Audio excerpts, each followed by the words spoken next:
Saudi Arabia. Are you shocked as an African that the uniforms look alike? What happened to us? Where is African Union? Today,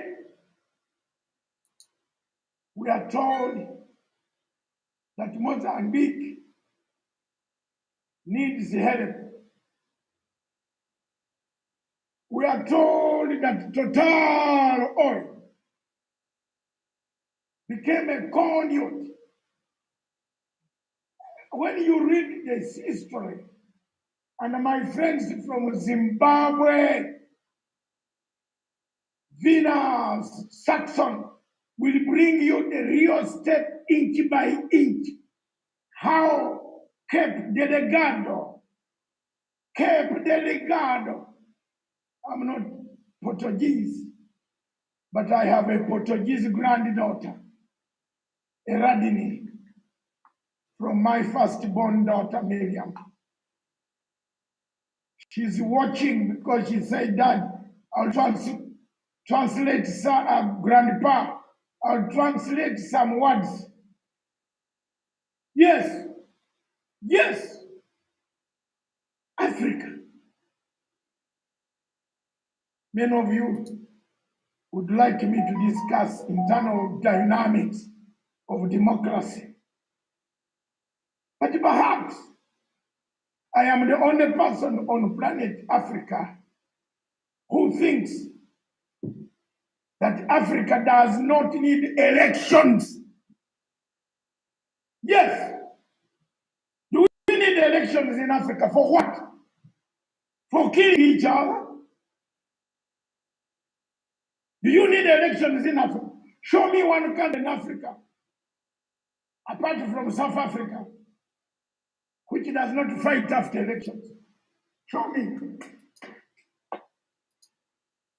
I'm standing here and I'm talking. Show me. Show me one country in Africa that does not contest the results of elections and go to court, waste money going to court. Show me. Show me here. Today, I've come to tell you the truth. That Africa does not need elections. And if you want elections, go to the nearest transformer and put your head on the transformer of electricity. Burn yourself. Because you are going to kill your country. Is this not externally imposed system on Africa? Don't you think elections in Africa are a new concept? Isn't it time for Africa to find out why China gives us money when China 40 years ago, China 40 years ago, China was the poorest country with one rice scheme. In my country, Uganda, Kibimba. Believe President Museveni, you are watching this. You know very well, sir, that in our liberation struggle from 1978, 79, 80, 81, China was the poorest with one rice scheme where we are sharing rice with them and they were exporting the other half. Then we are taking the other half as Ugandans. But because China went back and sat down, changed the modus operandi, Africa, China, today lends money to the United States of America at night and says it doesn't like them during the daytime. My fellow African, when Uhuru Kenyatta goes to borrow money from China, he's condemned. When President Museveni goes to borrow money from China during their time, he's condemned. But America borrows money from China at night, then they condemn each other during their time. Today we have the pandemic that is sweeping across the world. We have not had anywhere on planet Earth the contamination of the origin of this pandemic. We don't know. Today people are being told another variant is coming, another one is coming. Prepare for another one. Another one is coming. Another one is coming. Oh God, oh God, oh God, oh God. How many of these variants are there? Africa. This our war. Are these conflicts ours? China today lends you money because they don't even have elections. Any of you participants and on the panel who are going to speak, when you are called upon to speak, show me one MP of China you have seen in your town across Africa. And then I will give you another 10 shillings for your airtime. Or $10 for your time. $10. If you show me a member of parliament from China carrying a briefcase with two V8s running around the cities of Africa, I will give you $10. China has no MPs, but it's a functioning democracy, according to their democracy. That's why the people want to dismantle them. They're doing very well. Yes, they are doing very well. They have a common bond, a social bond. Africa does not have a social bond. Africa has no social bond. Show me one African country that has a social bond, which gives its people a check every end of the month. The elderly, the non-employed, where are they? Where is this country? Again, I'll give you $10.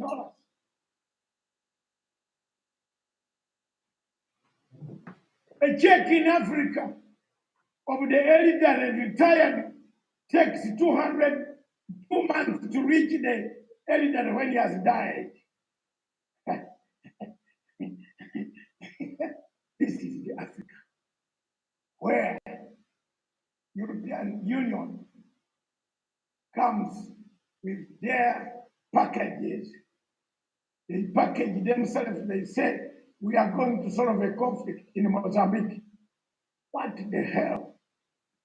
This is African Union where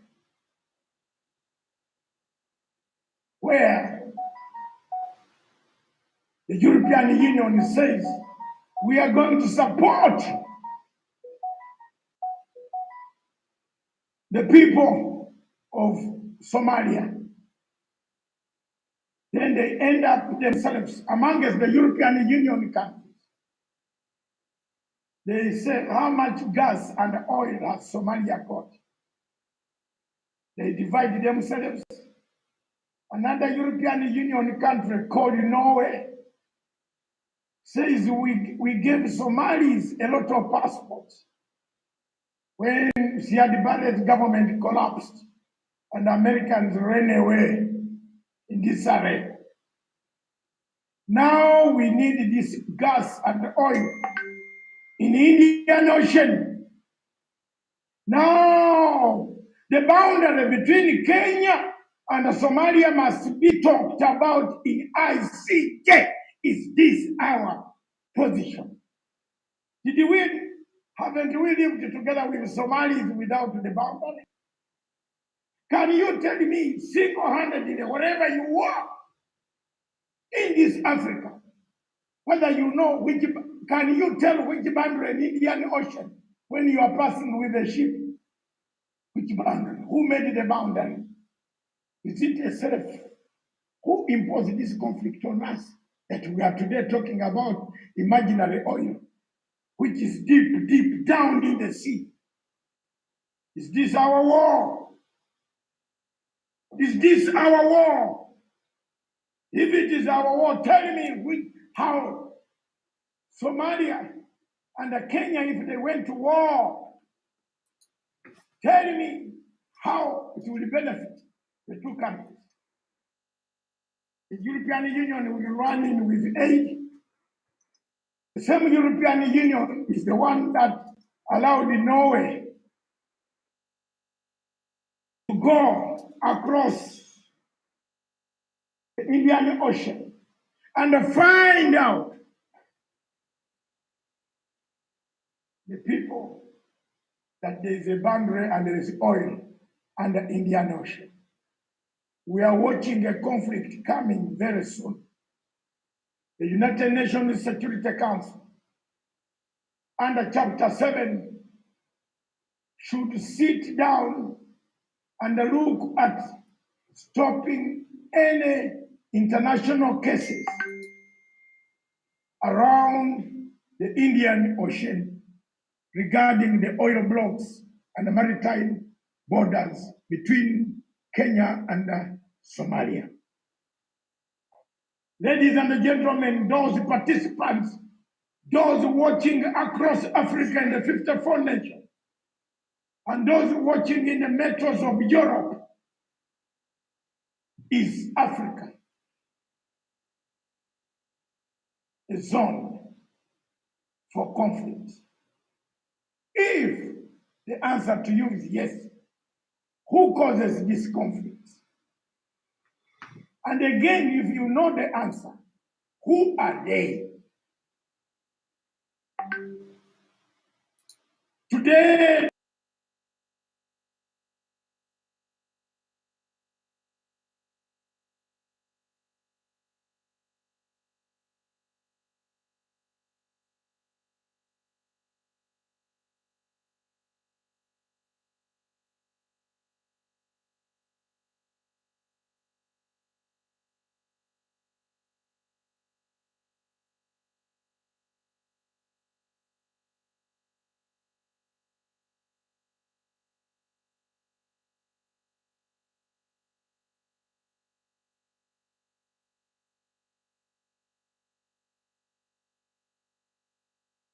people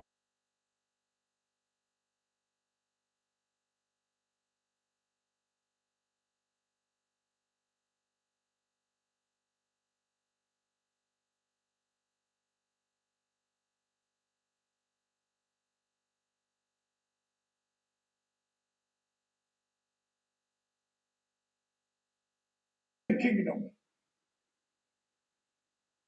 how will he be stopped from stealing anybody on planet Earth? There you are. There you are. I know that Mr. Simon Ekpa is here today from the people of Biafra. Simon Ekpa will tell us more about the sinking ship. Is this conflict in the north, in Maiduguri, in the north Maiduguri area? Boko Haram is cutting people's hands, ears, removing eyes, toes. And we in Africa are saying we are Africa, African Union. We are African Union. Heads of state wear suits with very good perfumes, bought from Paris. All of them, including Buhari, arriving in the African Union in a building built by Chinese. What? And then they discuss nothing. Nigeria is sinking. Kidnap. As we talk today, we might not find women in the future in Nigeria. If you have not married in Nigeria, Now, you might not marry in future because all the girls are being kidnapped, taken by Boko Haram, ISIS, and kidnappers.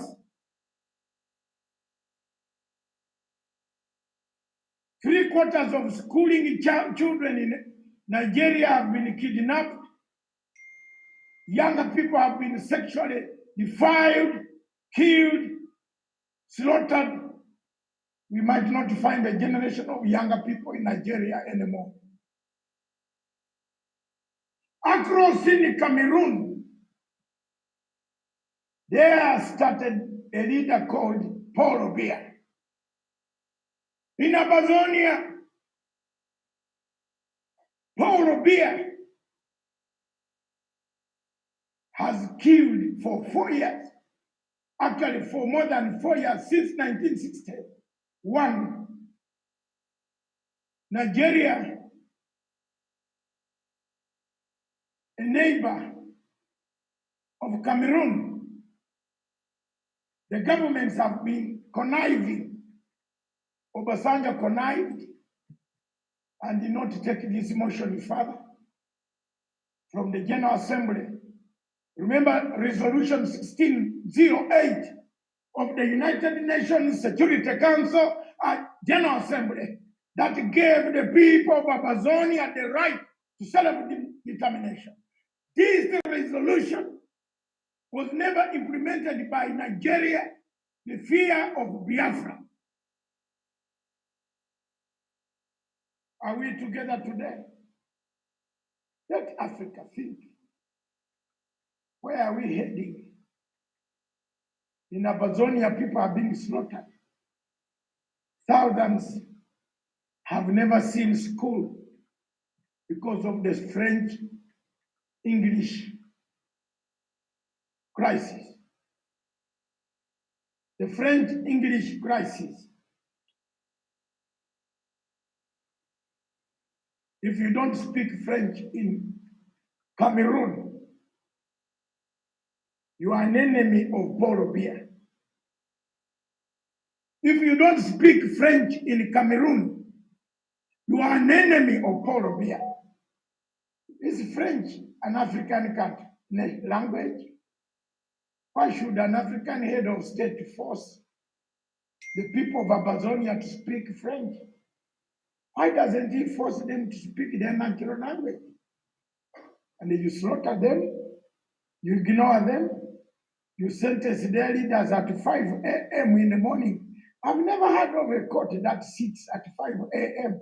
in the morning, and by the time you wake up, the guys had already been sentenced to life. In Cameroon, is this the Africa we want?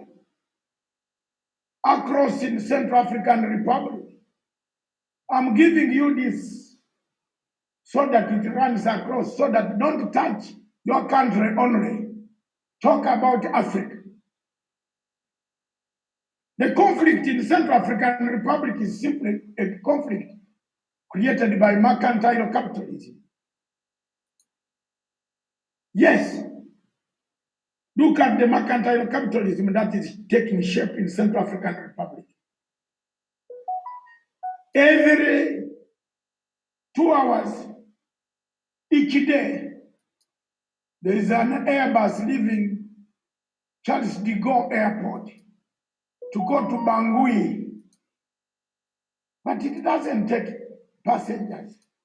It takes goods, equipment, mining equipment, maybe, and it carries back diamonds.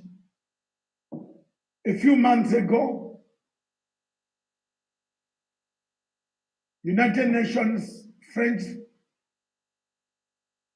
peacekeeping forces were found with diamonds and boxes of gold hidden in boxes, saying they were returning equipment to France. Does it worry you as an African? Is this the Africa we want? South Sudan, a few days ago, Dr. Yak Machar was purportedly ousted by his own generals. Who funds this conflict in South Sudan? Have you found out? Is it our conflict? The conflict across in Tigray that has sucked in people, many countries, Eritrea, Ethiopia, Egypt, Sudan, Khartoum, and many other Gulf states, Qatar, Saudi Arabia, United Arab Emirates. All of you tell me you see you Africans, Ugandans, Kenyans are happy. I'm going to Dubai. I'm going to Dubai. You know what?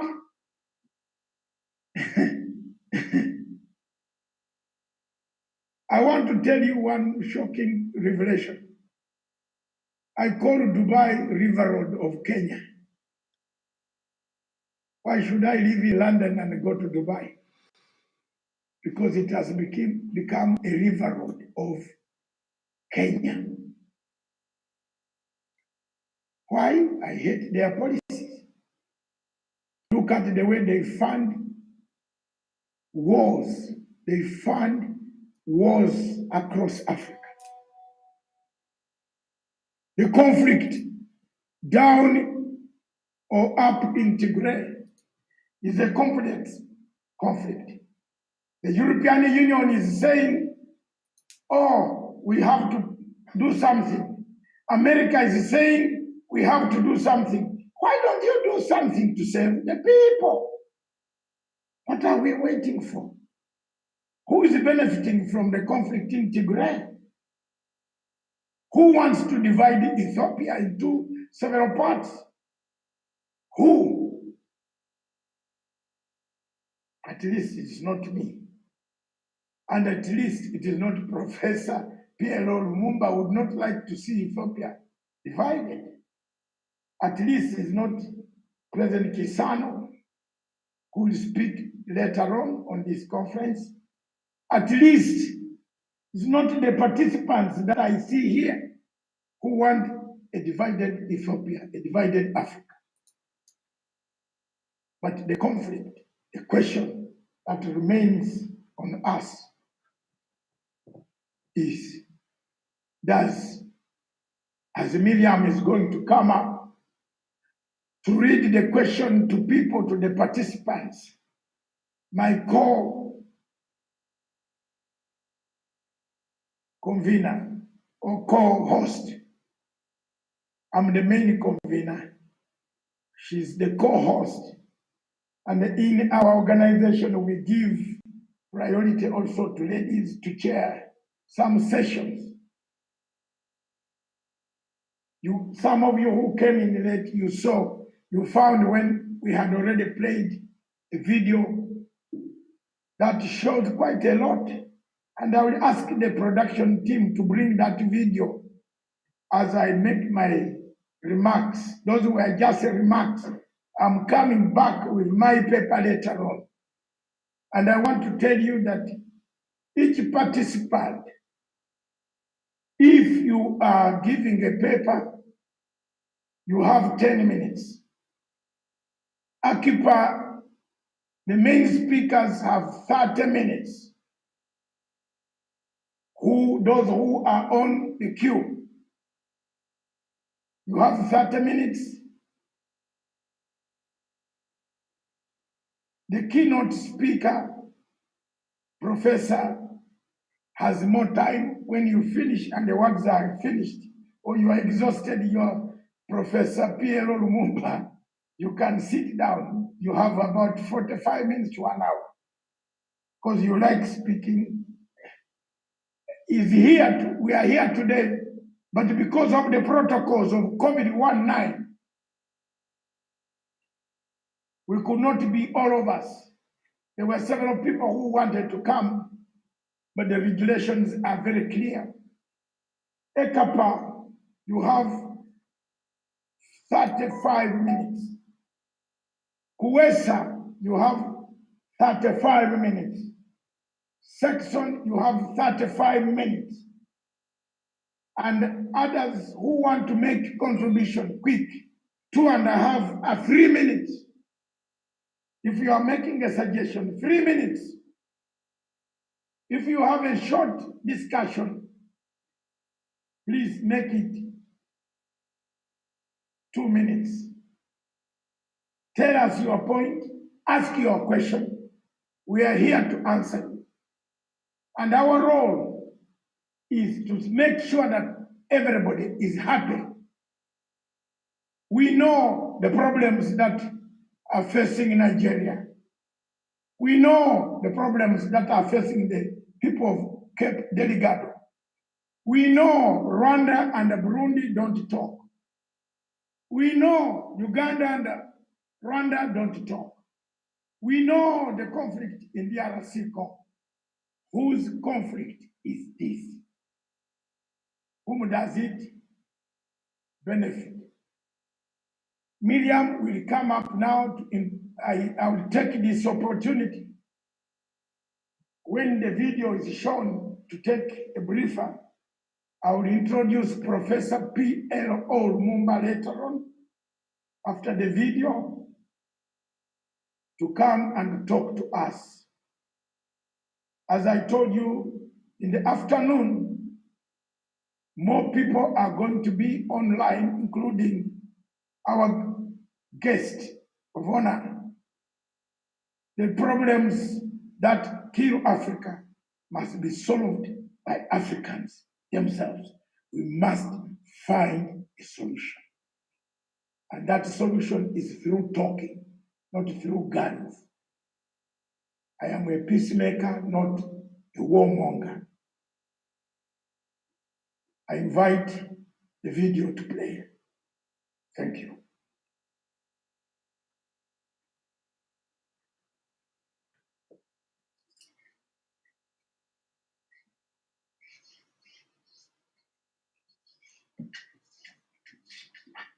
Upon the people of Amazonia today, wherever you are in the diaspora in Amazonia itself, that in a struggle you are bound to have divisions.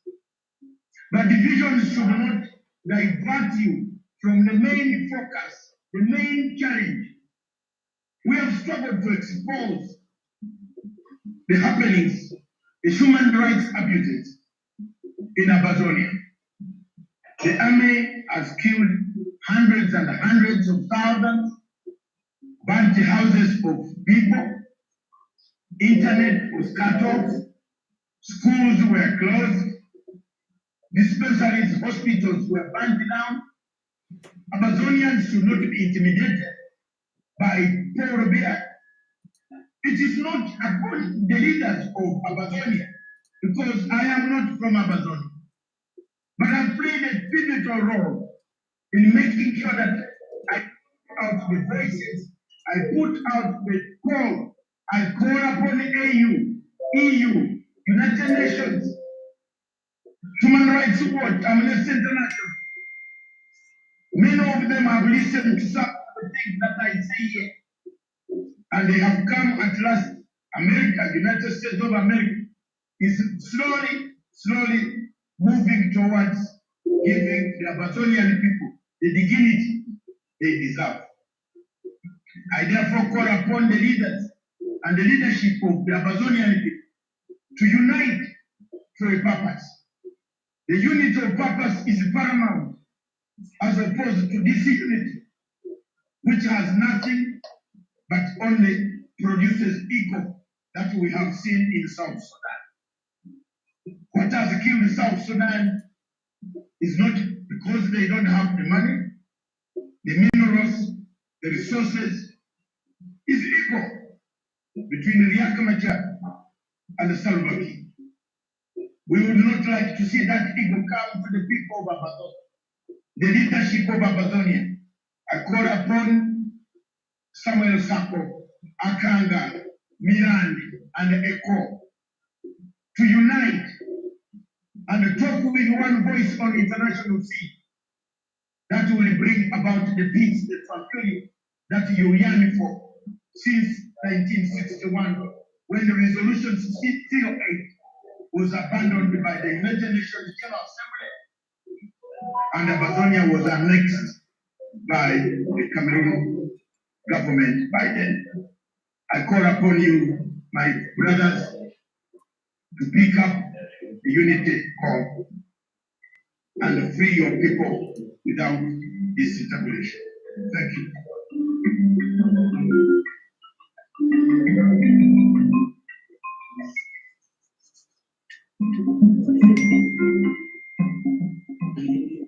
First, those listening to this tape for this video, I want to bring to your attention that the politics of proxy wars in Africa is becoming real and it has become a reality. I want to bring to this the attention of the African states that time and time again we have fallen victims of proxy wars. We fight wars that are ours. We fall in conflicts that are not supposed to be, don't help Africa and they don't help our countries at all. The proxy war that is in East and Central and the Horn of Africa has been ignited, supported, equipped by France.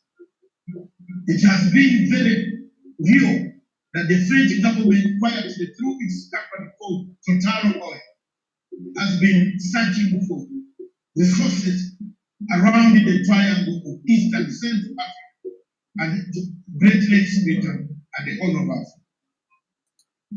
Like I said, was one of them, which would have been a landmark project for the people of France.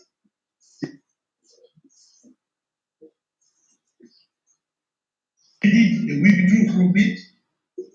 The search for oil and resources through Total Oil has brought us the dangers of a proxy war in the region. It is therefore very prudent for people of the region to understand the dynamics that we are going through. For example, in Rwanda and Burundi conflict, there is a proxy war. We are fighting a proxy country has brought us to a war between the two countries, between Uganda and Rwanda and Burundi. There is a proxy war in Congo. Who is sponsoring the resurgence of rebels that are fighting President Tshisekedi because he was not supported by countries that we know very well. This type of strategy has happened in North Africa, where Libya has been reduced to rebels, where each faction, even the government supported by United Nations, is being bombarded by a rebel called Khalifa Haftar, who is funded by countries that we know. The question of Somalia and the Kenyan maritime presents a challenge, a testy case for Africa and East Africa to stand firm and denounce the actions of countries that bring proxy wars and proxy politics in our region.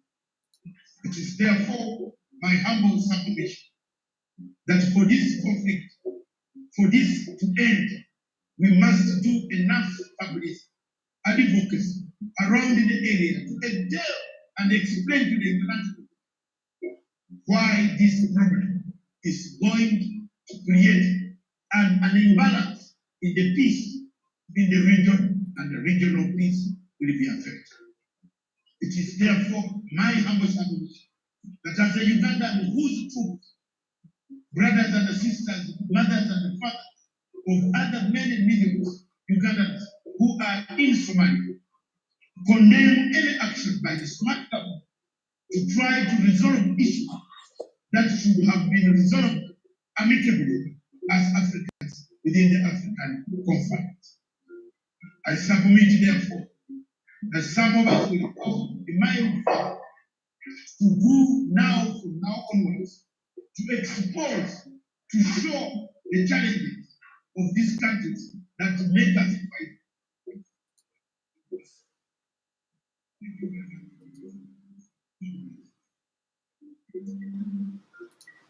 Thank you very much.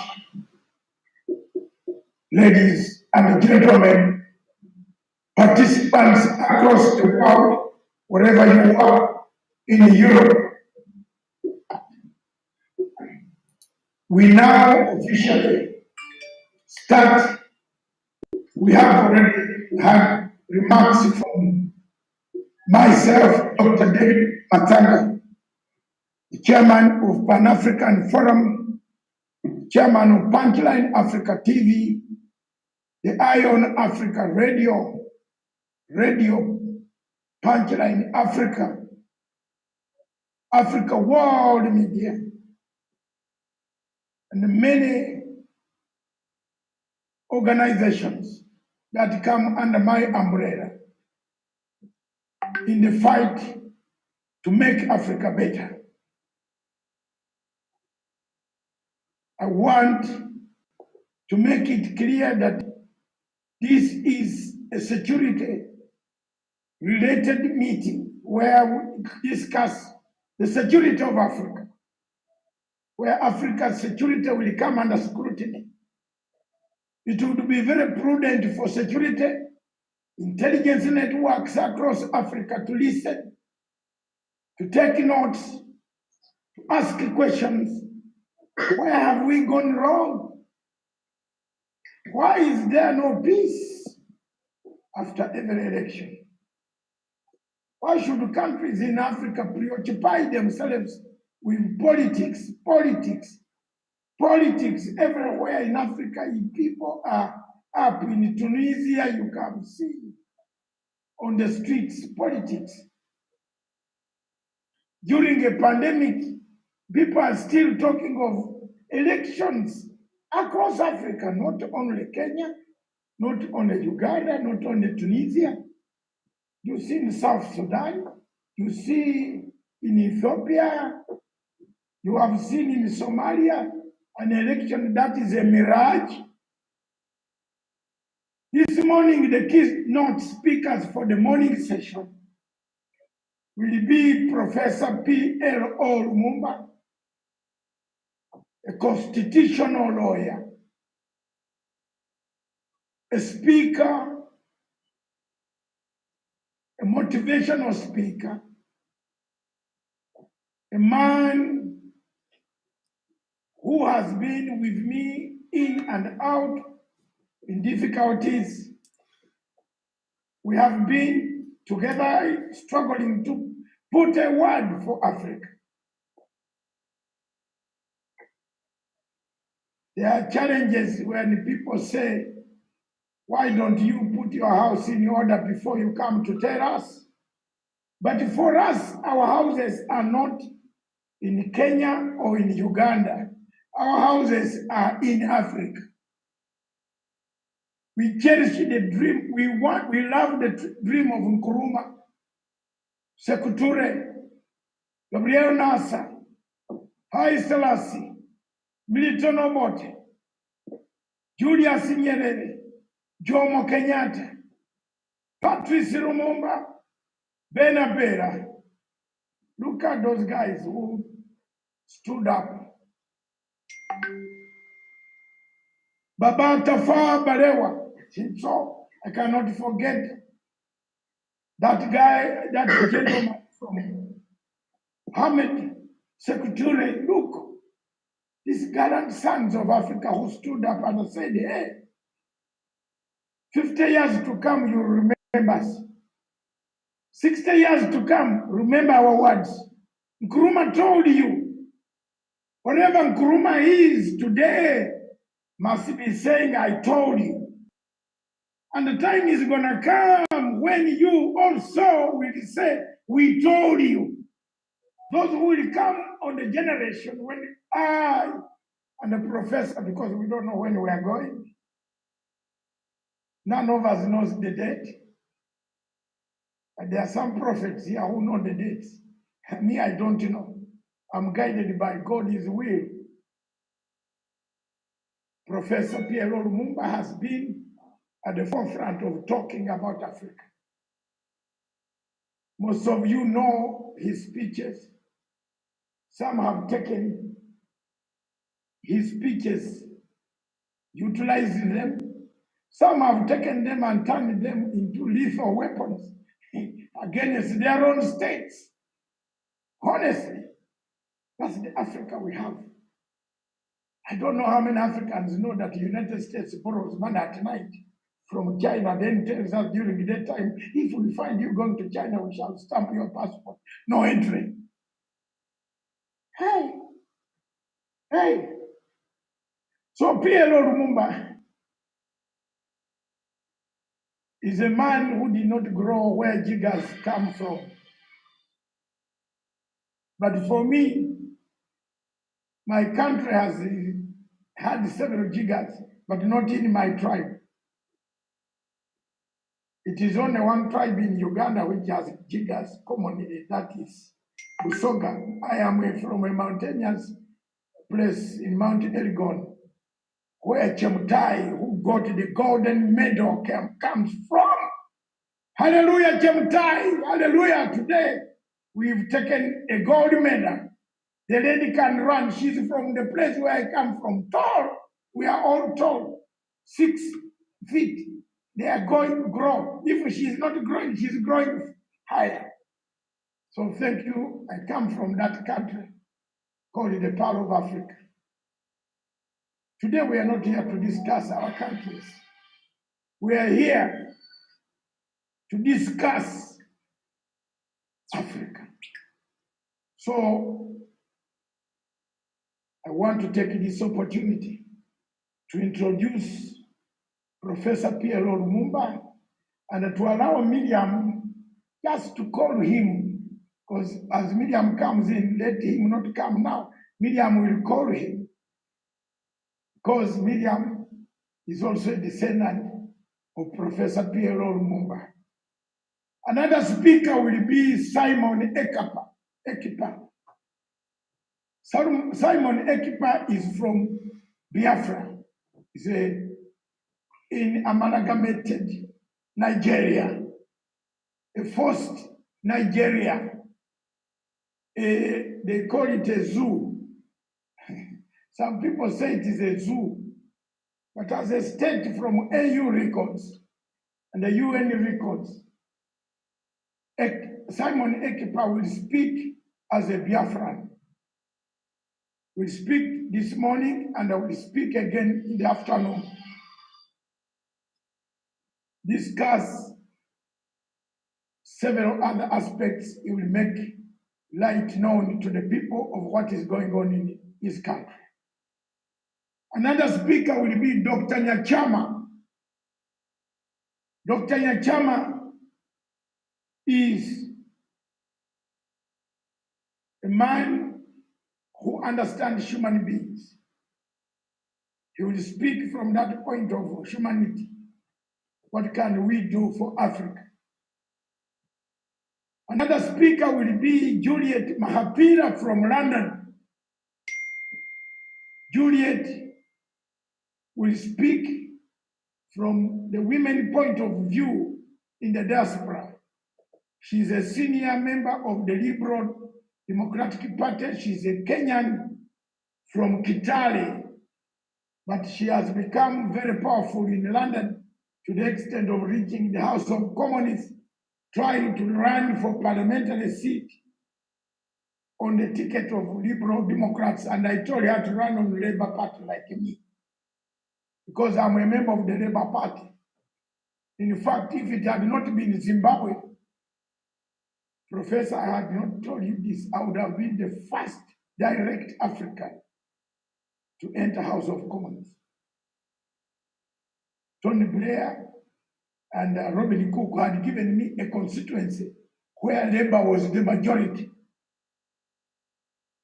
To run, that is Croydon Central, I was going to be one powerful figure in the House of Commons from direct the mountains of Uganda. But because of standing for Africa and speaking for Mugabe, I turned on the Labour Party and denounced it for putting sanctions on Zimbabwe. We fell out with Tony Blair and with Claire Short and Peter Haynes. I lost. But up to now, I am the member of the constituency, a delegate of the constituency to the General Assembly, to the Delegates Conference of the Labour Party. And I've told this lady, Juliet Mahapira from Kenya, that the only party that you can sell through to House of Commons is either Conservative or Labour. As you see, the Home Secretary for Britain is Uganda. Yes, the lady is from Uganda. You see, things work very well. I would have been maybe in that first Labour minister, I would have been a minister for Africa to whip PLO. I don't know. So, thank you very much. Mahapira will come from London.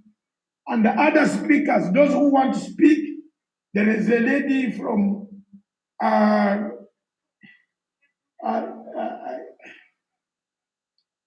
is a lady from Khartoum who will speak. I'm going to give you the names. Then there is a good lady from Lusaka, Madame Masowe, what? Madame Masowe from Zambia. She will speak this morning. And then there are other speakers whom you see on the rest of you. Miriam will be calling your names or will update the register as it is. Now I call upon Miriam to take over the hosting, and I invite Professor PLO Lumumba to the podium. Thank you. Right, Doctor, thank you so much. You're coming to us from the White Sands there in Mombasa. My name is Miriam Good for those who are watching, and I'm at the general headquarters here in Nairobi, Kenya. Indeed, a very warm welcome to you. And as you already know from the title that you have on your screen, this morning our topic of discussion on the Pan-African Conference is EU deployment in Africa, conflict zones for political stability or their own economic stability. And now it is a pleasure to welcome our next speaker, Professor PLO Lumumba. Professor, a warm welcome to you.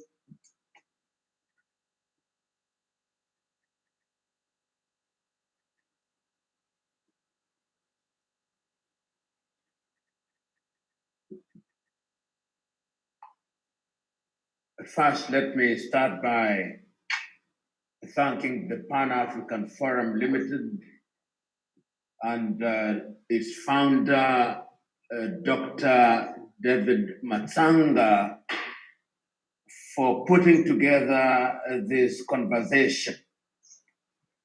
This is a very important conversation, particularly at this time in the life of the continent of Africa. We are having this conversation at a time when there are many conflicts in the continent of Africa in the manner in which Dr. Matsanga has outlined.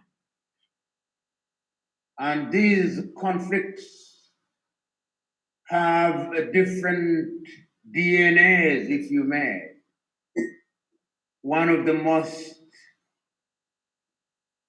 important, and I use the word important very deliberately, conflicts currently going on is in Ethiopia, and is a conflict that threatens to break up the Federal Republic of Ethiopia, which is the headquarters of the Organization of African Unity, now turned into the African Union. Only yesterday, reports tell us that the Tigray army has occupied the important town of Lalibela. And what is worrying is that we have not heard the voice of the chair of the African Union, nor have we heard the voice of the President of the Democratic Republic of Congo, President Felix Tshisekedi, who is the current chair. We have not heard the leaders of IGAD speak. We have not heard the leaders of the East African community speak. We have not heard the leaders of ECOWAS speak. We have not heard the leaders of SADC speak. We have not heard the leaders of the Central African countries speak. We have not heard the leaders of Maghreb speak. We have heard muted and apologetic voices from the United Nations. And yet we know that men, women, and children are suffering with bodies floating in various water bodies. And that is just one conflict. We know that there is instability in Somalia, and that Somalia has gone through a very long period of instability, which has created an environment that is hostile to the realization of sustainable peace. We know that in the recent past, there has and continues to be insurgency in Mozambique. Commentators suggest that it is a religious war, but the anatomy of that war has not been understood properly. But whatever it is, it cannot be denied that it threatens the peace, not only of Mozambique, but of southern Tanzania. We have seen the continued instability on the eastern part of the Democratic Republic of Congo, which country has never known peace and quiet since the assassination of Patrice Emery Lumumba in 1961. We know that Central African Republic has also had problems, and that there is no peace and quiet there. We also know that South Sudan is struggling to get out of conflict.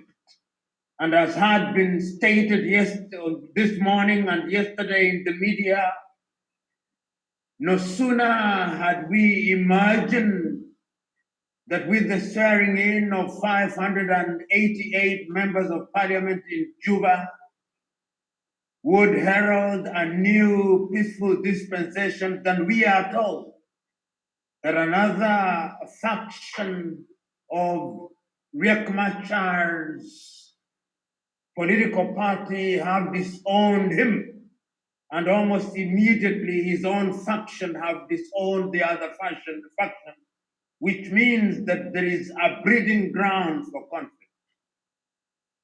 In Sudan, we know of the conflict in the Nuba Mountain, in the Blue Nile, and in Darfur. We also know that Libya continues to be in difficulty, and we cannot forget the recent assassination of President Abiy Itno and the continued instability in Chad. In Burkina Faso, we know that there is conflict as we speak, and the same may be said of Mali, of Mauritania, and of course, the Amazonian problem, which continues to fester. And we cannot forget that even in Senegal, which we may think is peaceful, the people in the Casamance region have their own problems with the Dakar administration. Those are conflicts which are of high tension nature. But we also know that in the countries which appear to have peace, every election cycle threatens those very nations. In Kenya, we know that in the year 2007, the country nearly degenerated into civil war when the political class mobilized the population and weaponized their constituencies until through international intervention, the country was saved from falling into the abyss of civil war. The same was repeated in Kenya in the year 2017, and as the country approaches the elections in 2022, the drums of war are already beating. In Zambia, we are already aware that the president has asked the armed forces to be deployed into the streets as they prepare for their elections on the 12th day of August.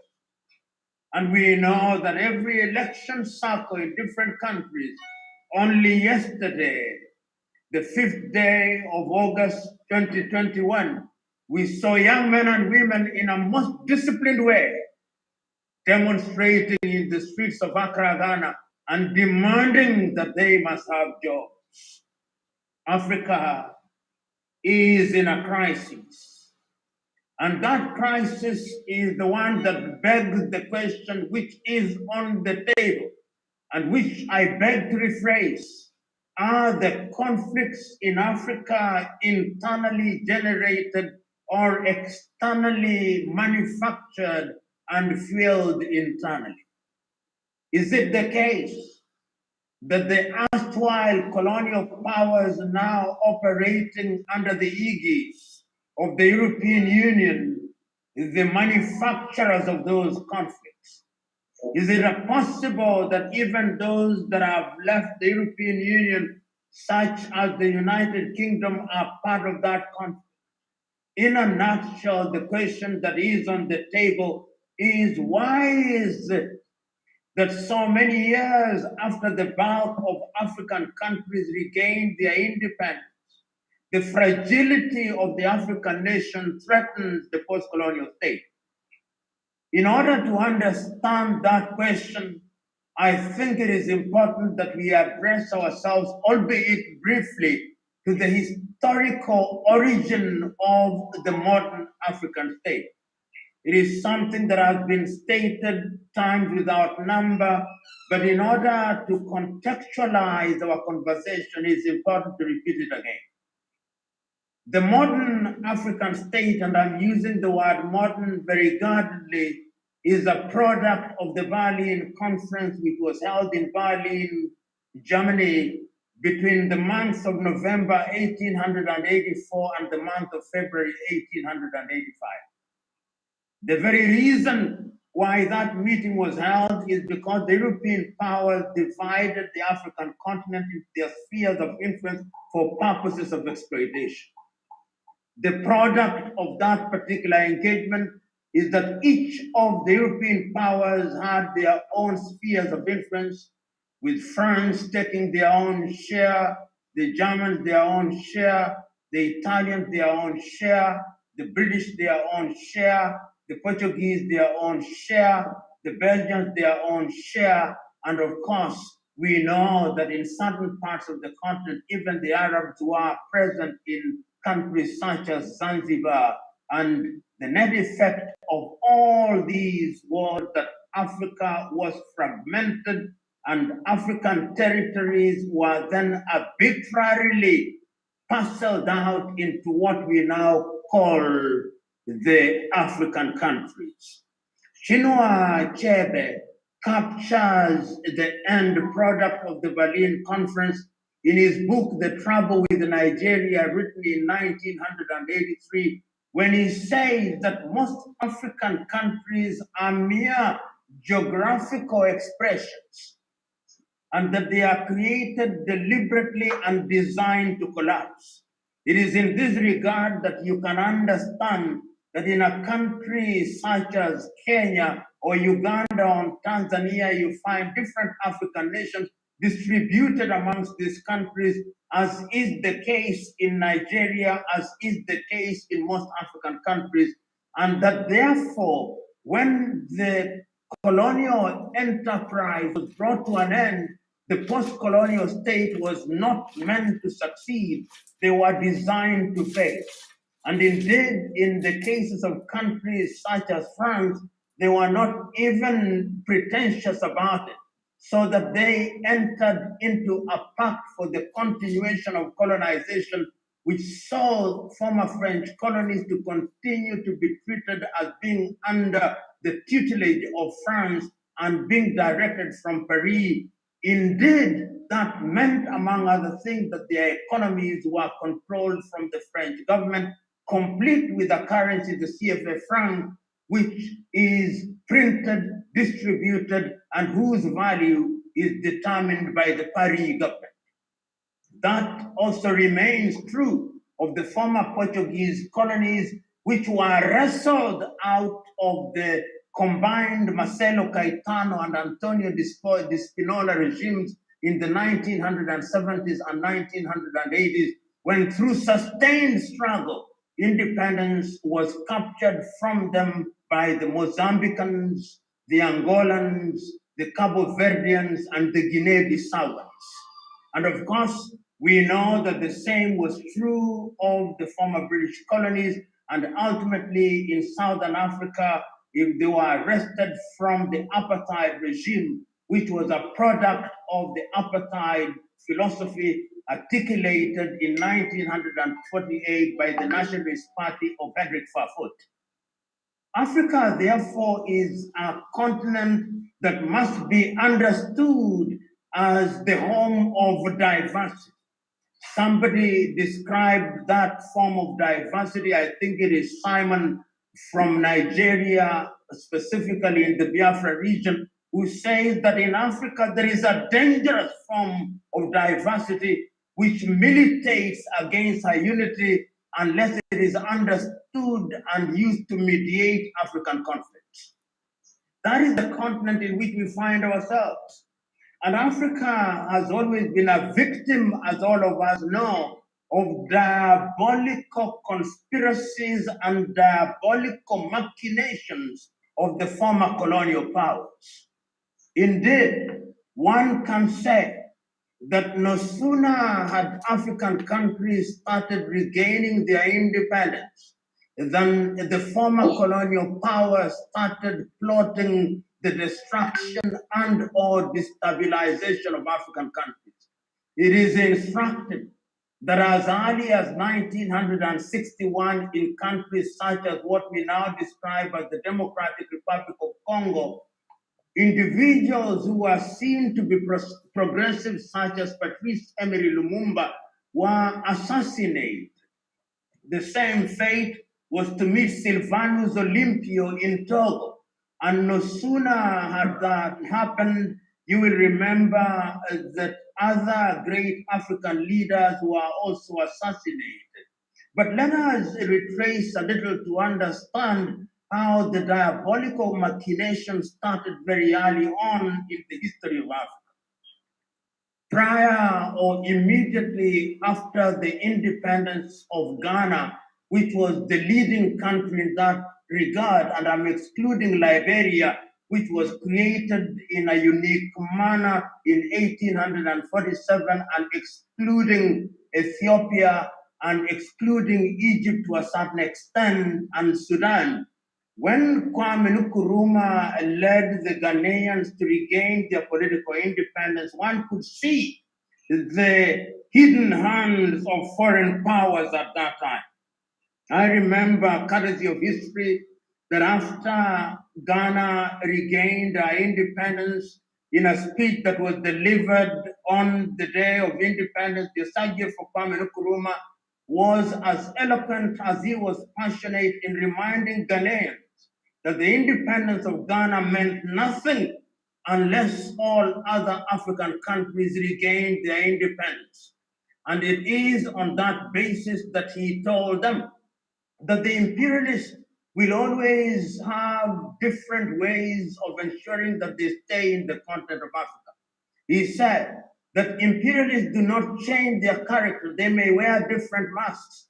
They may come as investors. They may come as donors, but their agenda and their scheme remains one and the same. to subjugate and to manipulate the African continent.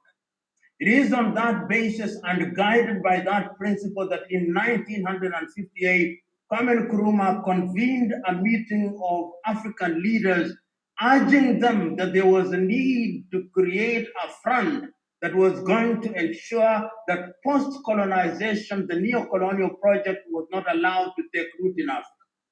As 2 years later, Kwame Nkrumah with King Hassan of Morocco convened yet another meeting in Casablanca in Morocco, and that group of individuals who believed in the total and genuine independence of the continent of Africa, not flag independence, were christened the Casablanca group.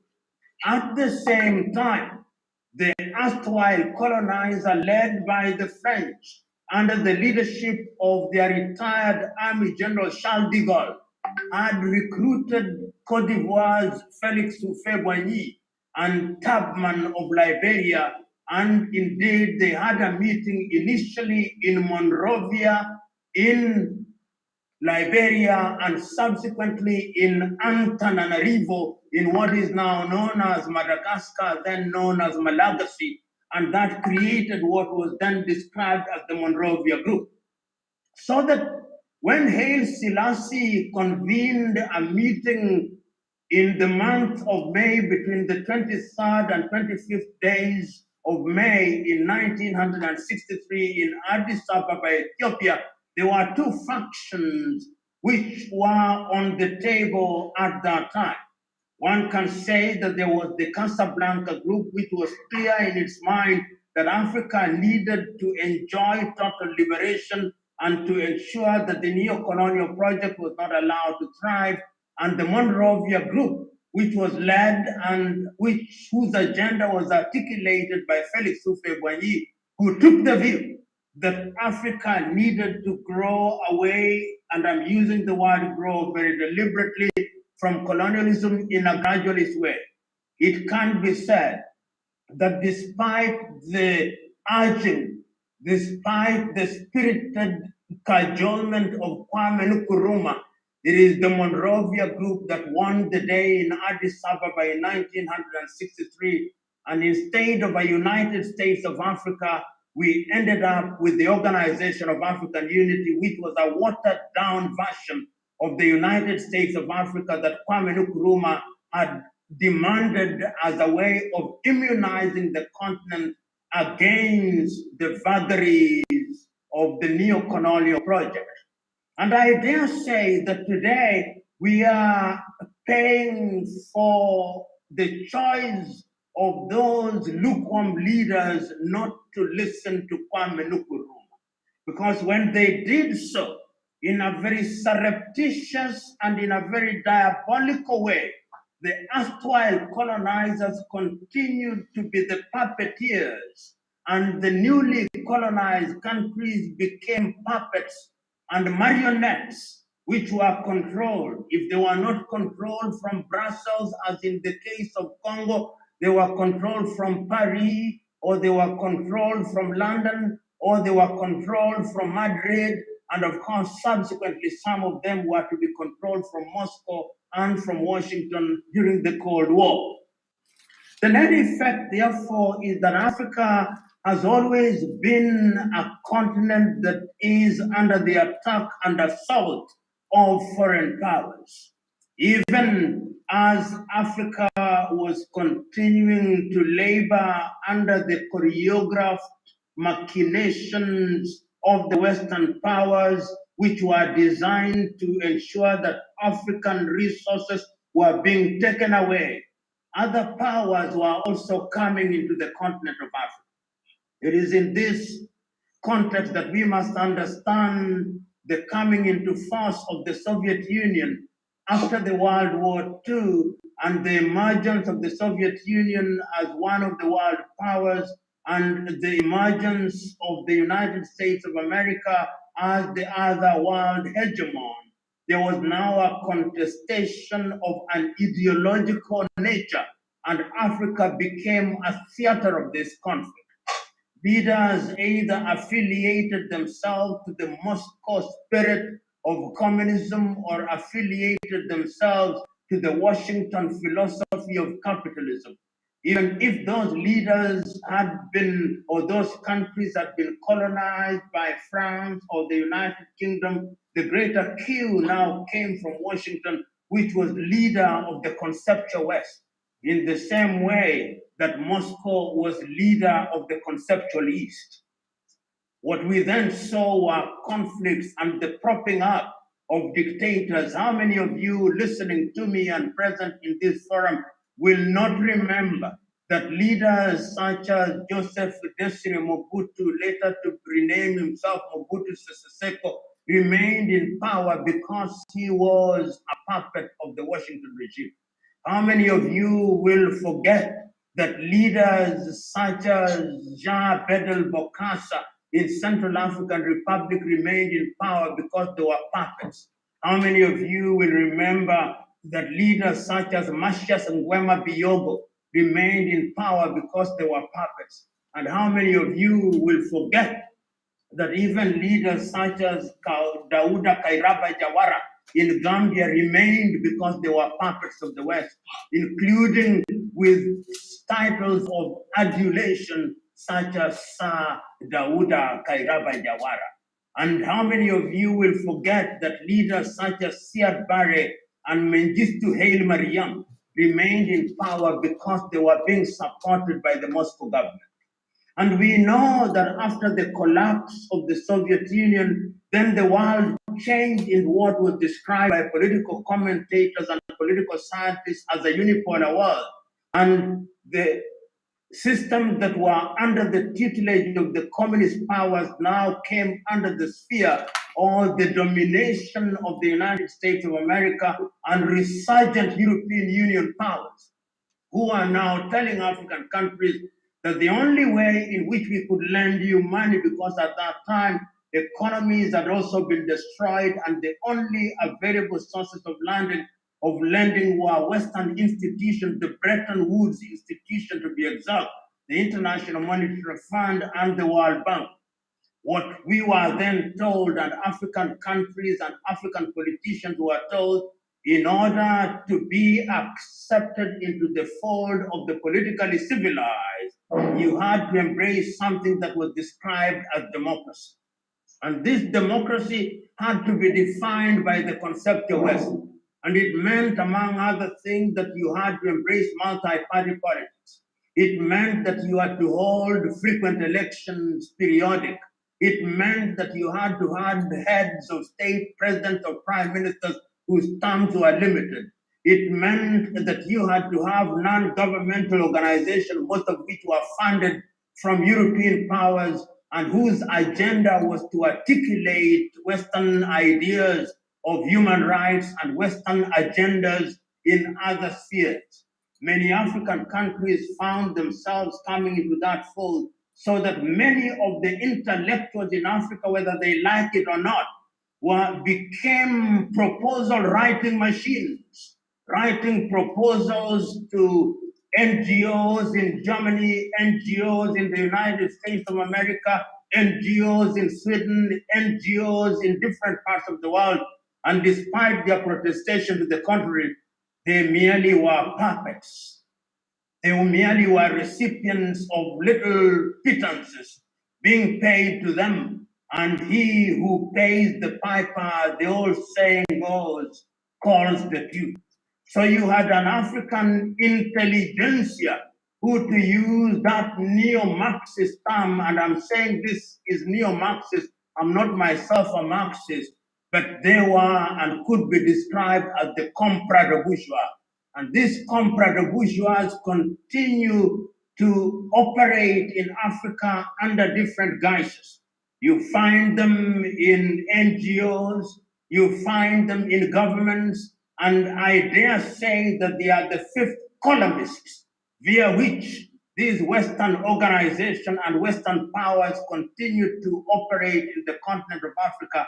And of course, as Marx once said, the safety of this comprador bourgeois demands that the masses of the people be kept in the most profound ignorance. And what do, these individuals? In order to sustain their agenda, they have now perfected the art of mobilizing their citizens who are ordinarily people from their ethnic groups. The mobilization of ethnic groups and the creation of political parties which do not have the character of political parties, they have no ideological anchors, is what now creates problems in Africa amongst many other things. And I dare say in many African countries, there are no political parties as are understood in different parts of the world. The political parties we have are actually ethnic enclaves led by, depending on which country one is talking about, low voltage ethnic warlords whose only desire is to seek political office for nothing else other than material aggrandizement. In the minds of these men and women, in certain cases, the only agenda that they have is that they must seek and seize the instruments of the state and use them for personal benefit. And that is why we talk about the concept of the prebendal state, where the agenda of those who get into political power is to share state revenue and is only the crumbs that are available for the general population.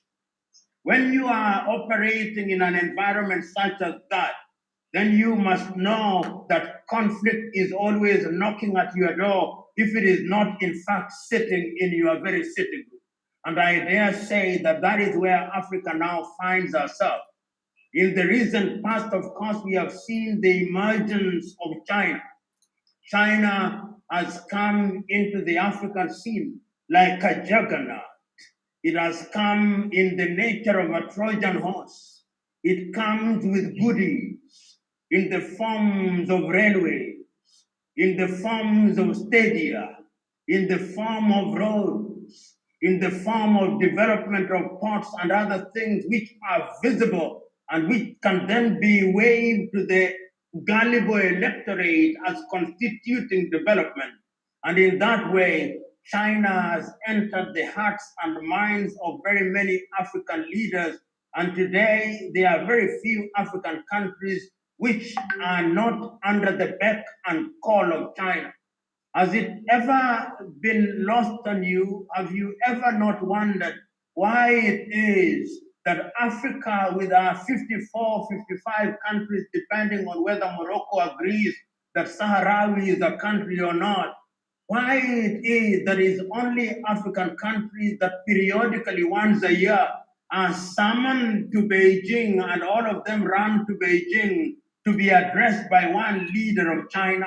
Have you ever wondered why it is only Africa whose leaders are summoned to Tokyo to be addressed by the Prime Minister of Japan? Have you ever wondered why African leaders are the only ones who are summoned to Washington to be addressed by the leader of the United States? Have you ever wondered why African leaders are the only ones that are summoned to Moscow to be addressed by the president of Russia? Have you ever wondered why Africans are the only leaders who are summoned to Germany to be addressed by the Chancellor of Germany? Have you ever wondered why African leaders are the only ones who are summoned to New Delhi to be addressed by the Prime Minister of India? Have you ever wondered why Africans are the only ones who are summoned to the Arab world to be addressed by the King of Qatar? It is because Africa is the theater. Africa is the home of resources. And African leaders are mere marionettes and puppets who are manipulated to the detriment of the people. That is not to say that there are no exceptions in Africa. There are few African leaders who have tried to speak out. And in this regard, I never forget the late John Joseph Pombe Magufuli. I never forget Paul Kagame. I never forget occasionally Hage Geingob. And occasionally in his younger days, of course, I never forget Yoweri Kaguta Museveni. And in his younger and better days, Robert Mugabe. And of course, there were others in the period before this period, which I'm talking about now. But the truth is that the Africa that I'm talking about is an Africa that is in a crisis of monumental proportions, which then legitimizes for me to ask the question again, what is the source of African conflicts? Let us remember that conflict is a multi-billion-dollar industry. If you look at the economies of countries that look innocent, such as Sweden, and look at what brings money to their economies is weapons. If you look at the economies of most countries in Europe and America, and what injects money to the economy is weaponry, small arms, and other things. And in order for these industries to remain alive, conflicts must be manufactured. Africans must be made to fight, to engage in fratricidal wars. And we can see these fratricidal wars in Ethiopia now. We see fratricidal wars in Sudan. We see fratricidal wars in Southern Sudan.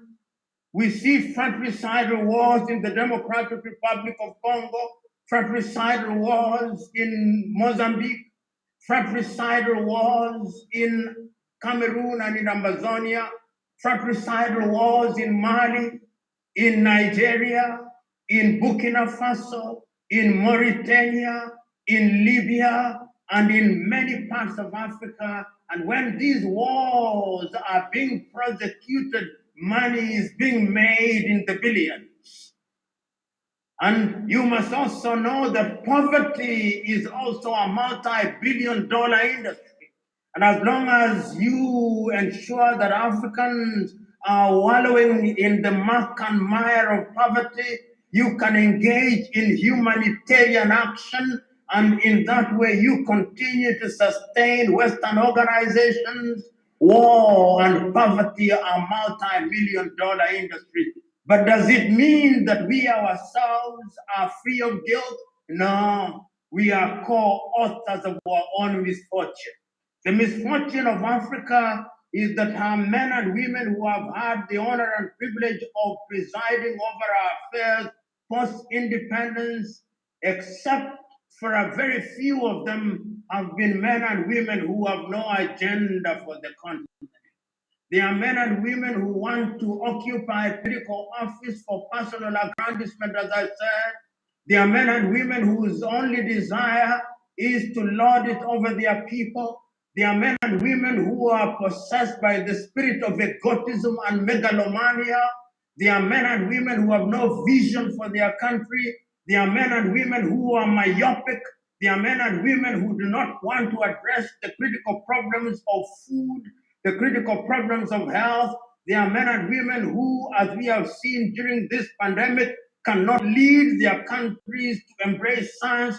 They are men and women who, instead of embracing technology, are engaging in embracing theology, not knowing that the problems of technology cannot be solved by theology.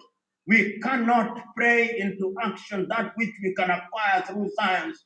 So Africa can only liberate herself when she realizes genuinely that her future not only demands but requires that she must stop and pause and ask herself what is our trajectory. Africa must get into a clear understanding that her present structures are not going to solve our problems. You cannot pour new wine in old wineskins.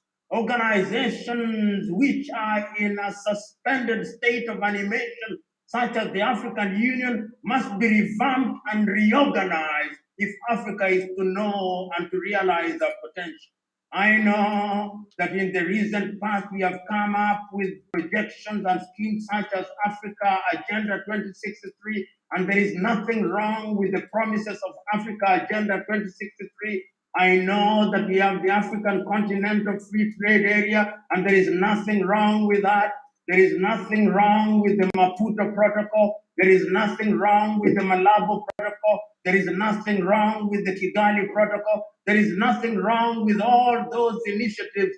But what I know is that mere pronouncements in and of themselves without accompanying and deliberate action, which is informed by the desire to change the continent in a dramatic way, is not going to help us solve our problems. So we can blame European Union all we want. We can blame China all we want. We can blame the United Kingdom all we want. We can blame the United States all we want. But we must also remember that we have contributed to our own misfortune. Is it not the case that when we were fighting for independence through our fathers, we gave ourselves a promise that we needed independence in order to demonstrate to the world that we had the intellectual wherewithal to run our affairs? Did we not tell ourselves that our independence was more than our national anthems, more than our flags, more than our mottos, and that we would not allow our imposed boundaries to stand in the way of our creative unity? Did we not tell ourselves that? Did we not tell ourselves that we were going to ensure that our people would have good health facilities? Did not tell ourselves that we were going to fight ignorance through education, through science and innovation? Did we not tell ourselves that we were going to feed ourselves by having agriculture that is sound and is not rain dependent? Did we not tell ourselves that we were going to use our resources? Did we not tell ourselves that Africa was going to be liberated? We told ourselves those things, but because, as Chinua Achebe rightly said in 1983, the problem of Africa is simply and squarely a problem of leadership, and I dare say, even that of followership, because we who are the voters, we who are in the majority, we have allowed ourselves to create monsters unto ourselves. We have allowed those who stand in positions of leadership to think that they are demigods. And when you have treated people as demigods for too long, they now suffer from the martyr complex. They now suffer from the Messiah complex. And they think that we are mere marionettes and puppets to be manipulated. And they consume all the things that we ought to consume. Africa will only liberate herself from the day that we realize that the problems of Africa can only be solved by ourselves. But we must wake up and be prepared to roll our sleeves. And when we do that, and do that in a sustainable and undisciplined manner, Africa will stop blaming others and begin to use our monumental resources for the benefit of the continent. It can be done, it must be done, and it is only you who can do it. As Julius Kambarage Nyerere famously said, it can be done, play your part.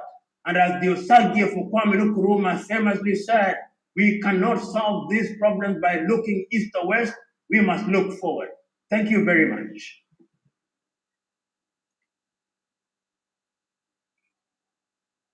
Right. Thank you so much, Professor Piero Lumumba. I think one of the key messages that I've gotten from that speech is that as much as we want to blame the East or the West, but Africans, we become the co-authors of our own misfortunes. So I think even some of the solutions must start with us. Thank you so much, Professor Piero Lumumba, for that, and posing very important questions that we need to, interrogate as Africans if at all we need to move forward as a continent. All right. So if I bring in Simon Ekpa, I'd like to bring in Saxon from Zimbabwe. Saxon, it's your time now. Good morning. Good morning, panelists. Good morning, viewers. I'm gonna mostly focus on why European nations intervene militarily in Africa. One of the main reasons that nations in Europe intervene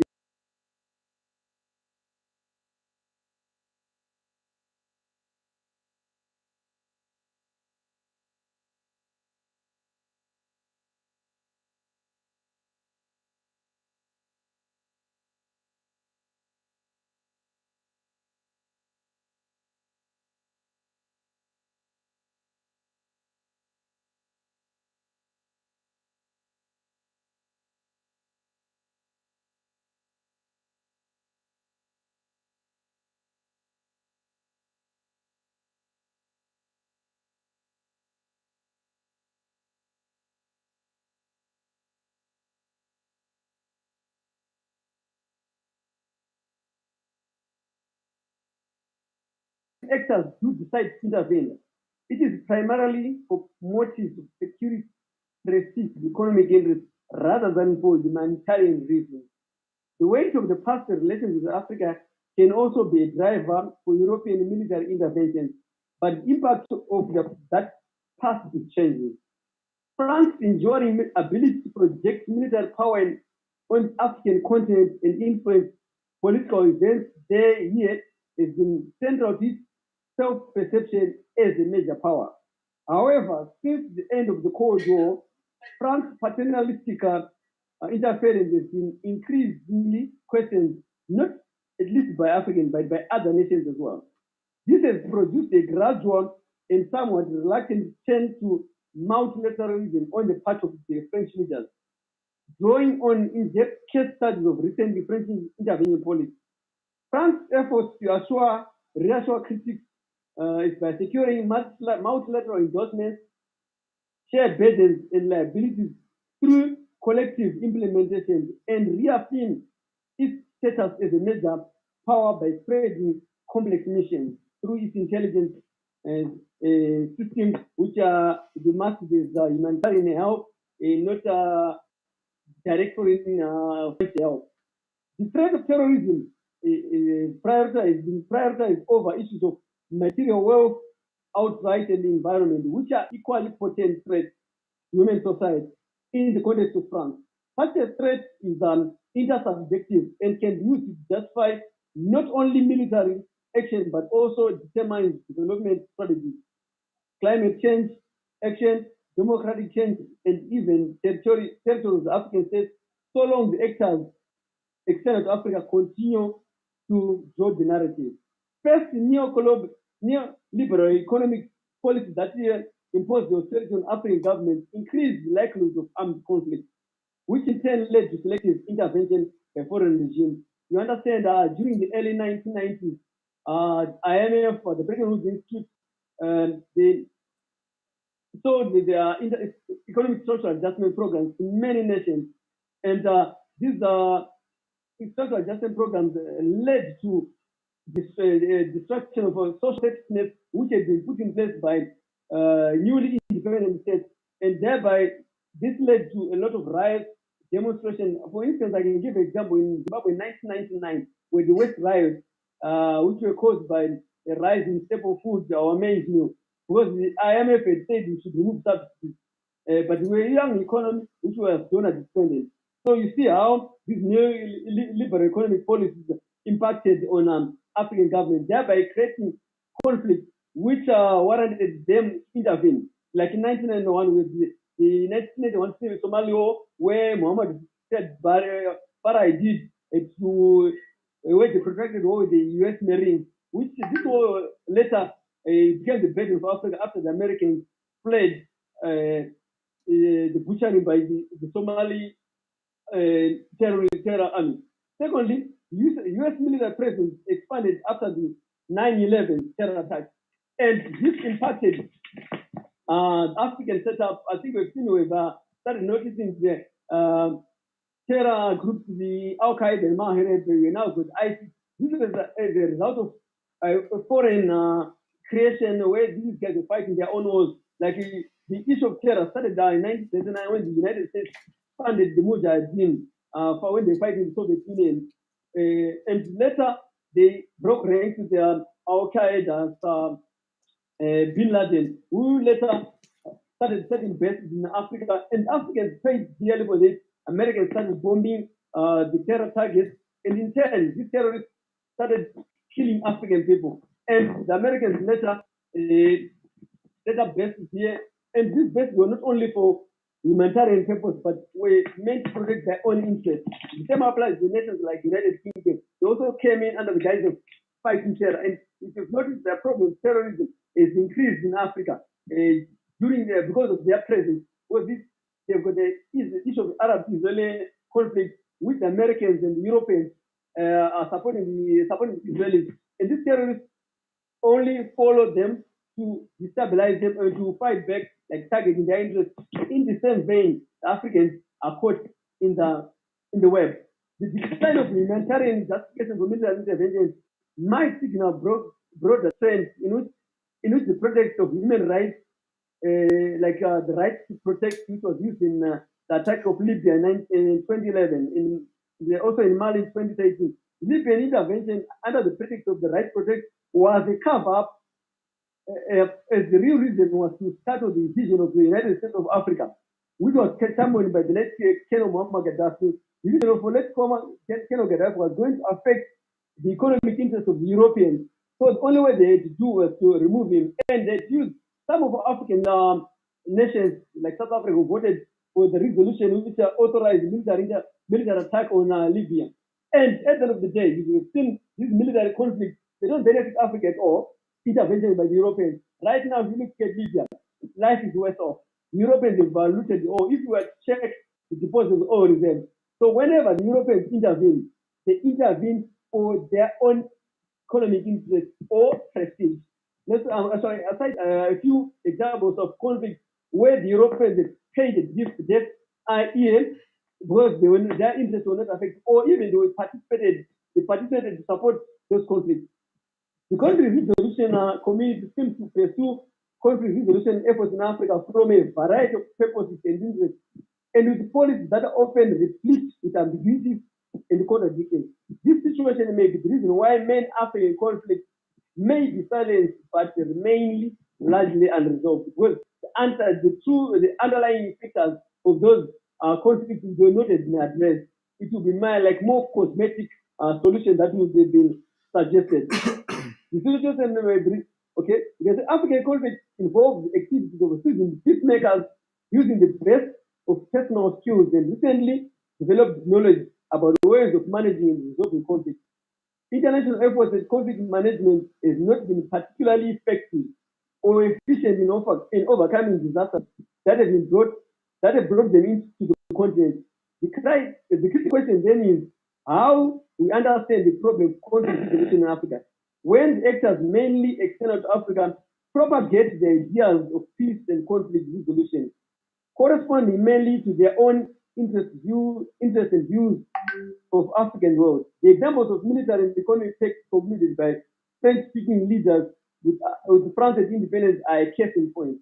In many cases, this fact has not been rescinded half a century after independence, and that is why former French colonies either still have the French military stationed in their countries or continue to call for France for military intervention, as in the case of the Central African Republic and Mali.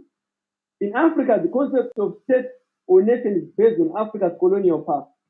Article 4 of the Constitutive Act of the African Union places emphasis on the respect for state boundaries inherited at independence. African states have also remained spheres of influence of former colonial powers, and no power in the world is interested in changing that situation. The European concept of state has had a strong influence on African countries, and it was this concept of state that led to drawing up of arbitrary borders throughout Africa. Such Eurocentric thinking, reinforced by technological and scientific achievement, is still very present in Africa. Colonial rule was the antithesis of democracy because it was premised on the usurpation of fundamental rights to self-determination and of the fundamental human rights of citizens and people. Okoye in 1997 underscored that the fact that whatever legitimate colonialism possessed was derived not from any set of agreed rules or consensus, but from the monopoly of the means of coercion and violence, and by its divide and rule strategies aimed at intensifying the cleavages, which were the cleavages of class, tribal, and religious, which were inherent in the social structure and at prolonging its rule. Colonial rule never raised the issue of good governance. A review of intervention efforts in African conflict in the last 2 or 3 decades of the 20th century brings out 2 main trends in regard to the main actors or agents and the intervention approaches involved. The first trend shows that the main actors intervening in African conflict were almost entirely from outside of Africa. These were individuals, countries or group of countries, institutions or organizations. Until 1993, Africa was almost totally dependent on outside entities for conflict management, Some of these outside entities or actors included former colonial masters, international organizations, and foreign powers like United Nations, European Community, and the United States of America, as well as regional efforts like Economic Community for West African States, ECOWAS, in West Africa, and Intergovernmental Authority on Drought and Desertification, IGAD, in East Africa, and a number of non-governmental actors such as former President Jimmy Carter and Julius Nyerere. The second strong idea that emerged from intervention is the increasing emphasis on conflict management rather than resolution as the intervention approach in Africa. China seems to be also waging expanding its influence in Africa because of its policy. China has the advantage of never having enslaved or colonized the continent.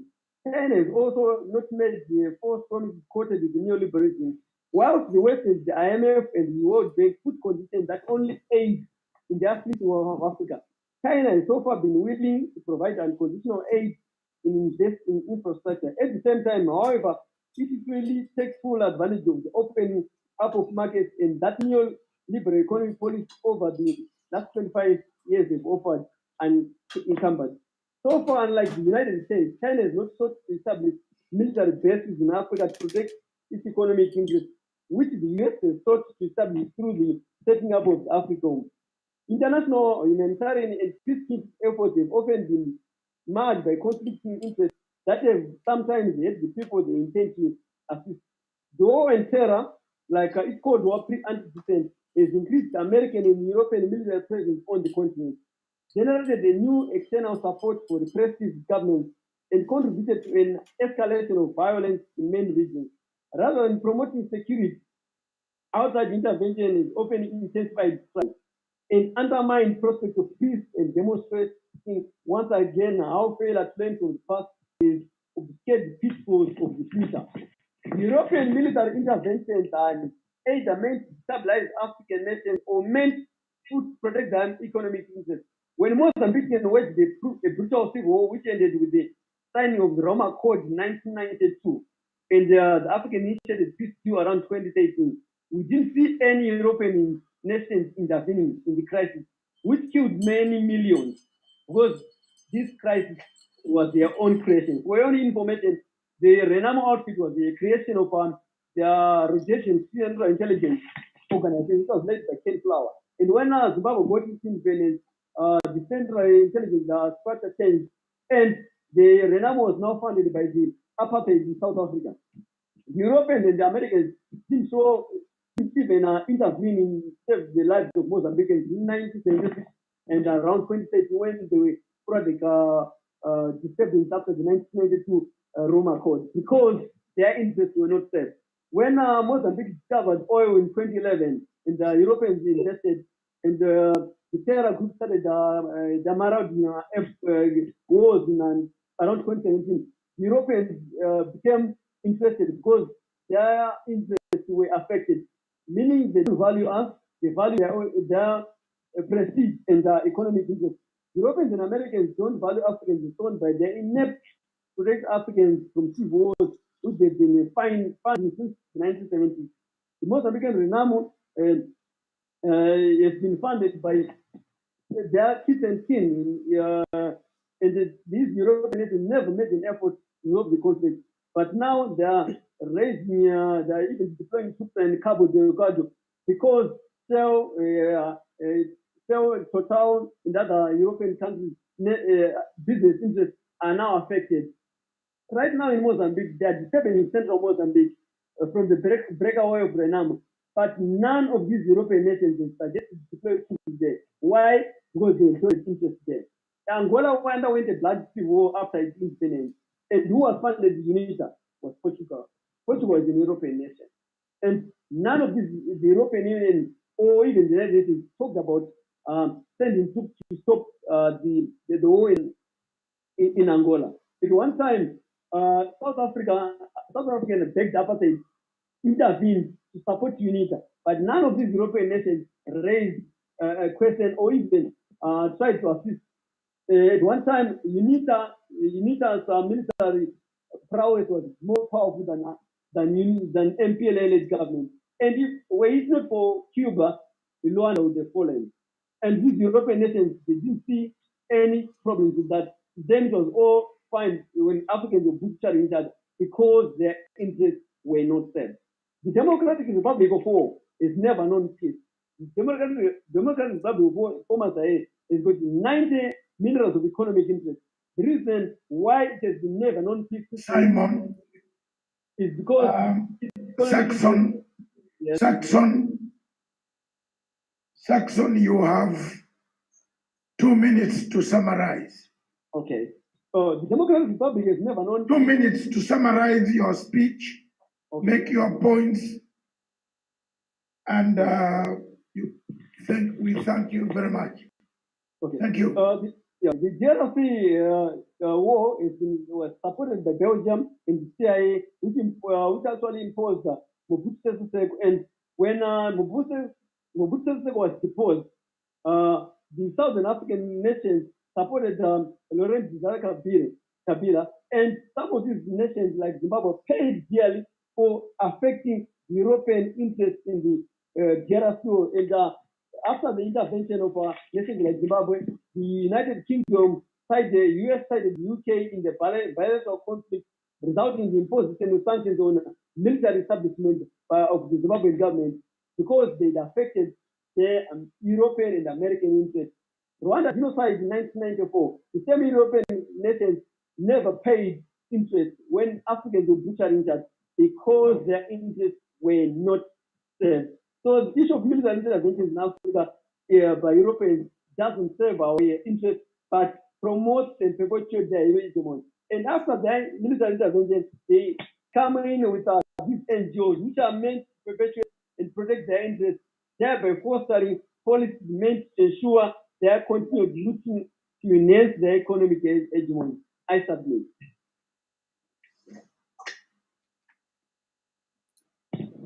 All right, thank you so much, Saxon Spina, all the way from Harare, Zimbabwe, for that presentation.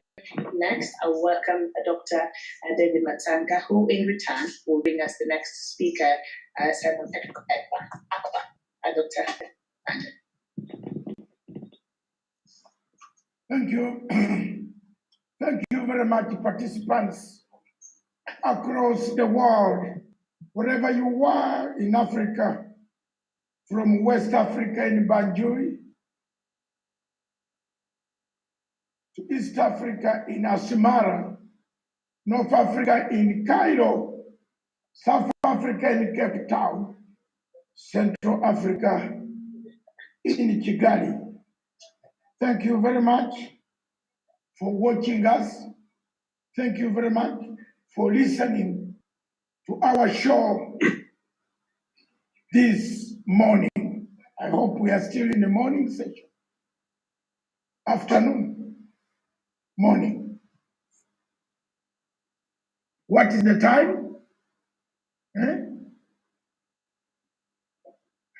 It's noon.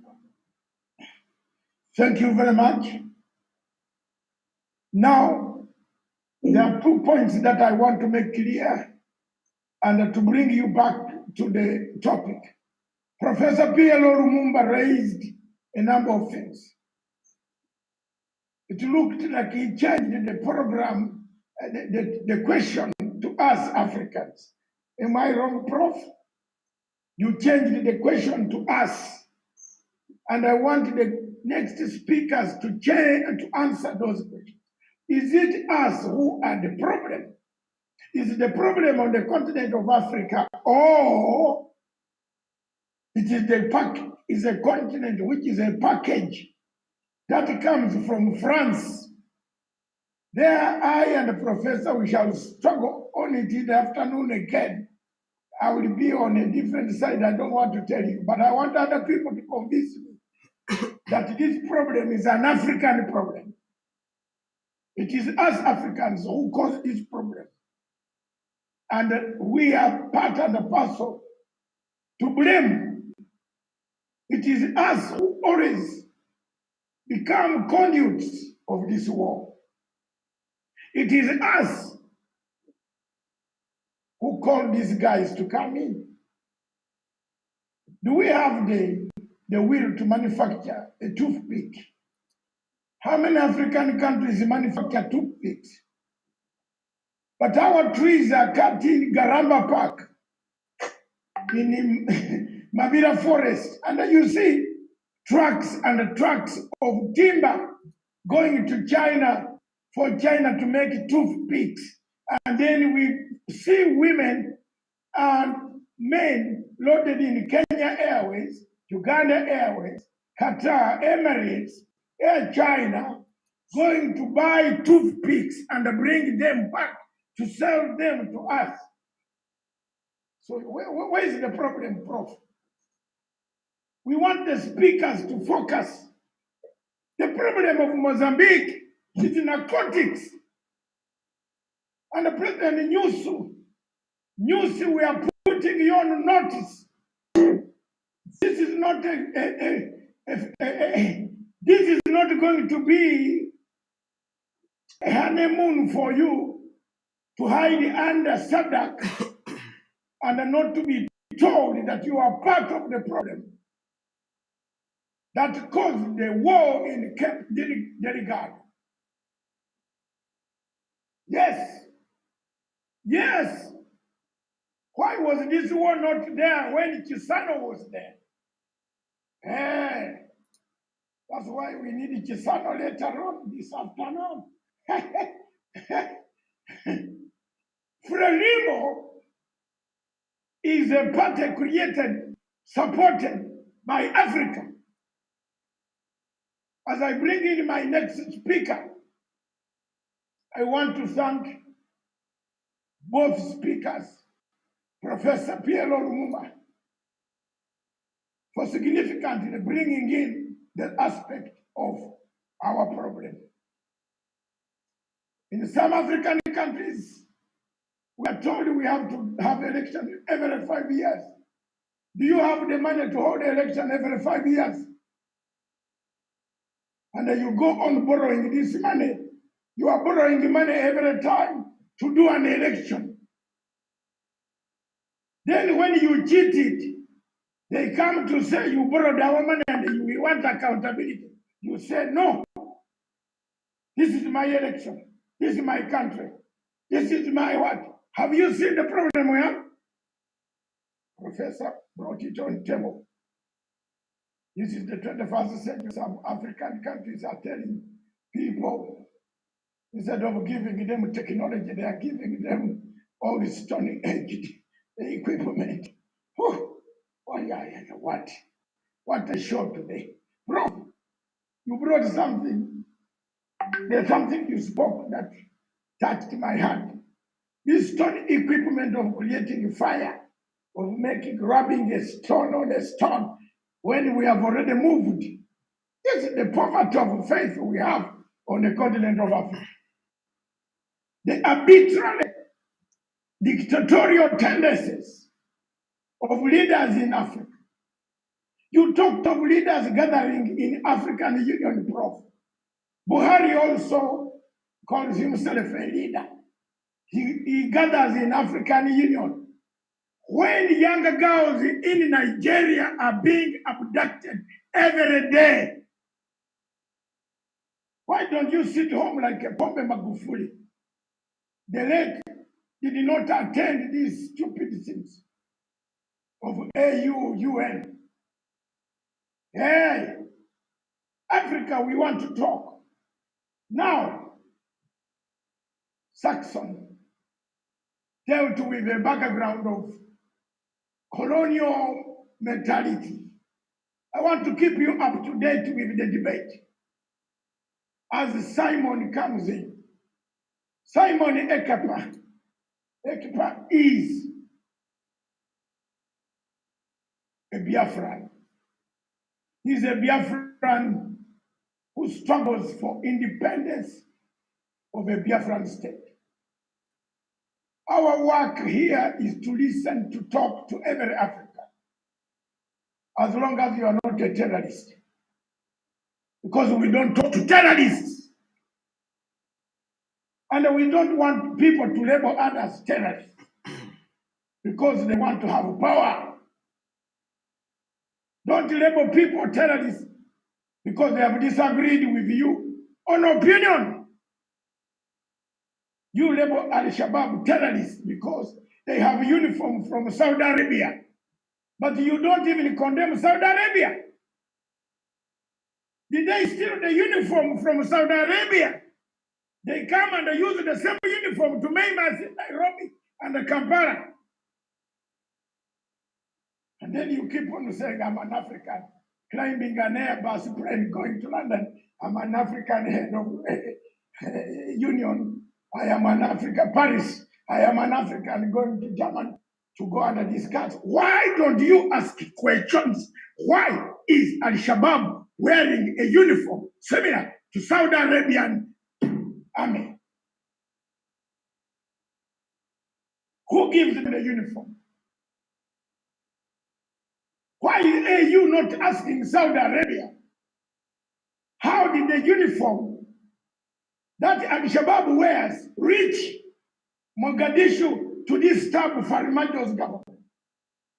Today I'm on the side of Farmajo, unfortunately. Yeah. Yes, Nigeria is falling ship, sinking ship. A country with 200 million people with nothing to show in Africa, only Hollywood. What a shame.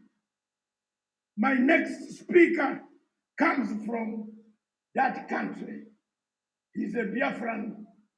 And even there is anybody who wants to counter him, the Nigerian embassy, you are listening. Wherever you are, come out. Don't operate underground. Come and we talk. Nigeria's problem is political, not judicial. You will not solve that problem judicially, in a judicial manner, sorry. You must solve it politically. My Africa, welcome Simon Ekpa. Simon Ekpa lives in Finland. He's a Biafran. His views are for Biafra and for the people of Africa. The question at hand today, EU, the conflict it supports on Africa or tries to prevent on Africa. Do they manufacture them for their interest or for the interest of Africans? That's the question. And the PLO answered it very well. We collect AK-47, we buy them. Small arms must be sold for the metros and the trains to work in Paris. Paris. Do you know that 3/4 of Africa is destabilized by Paris?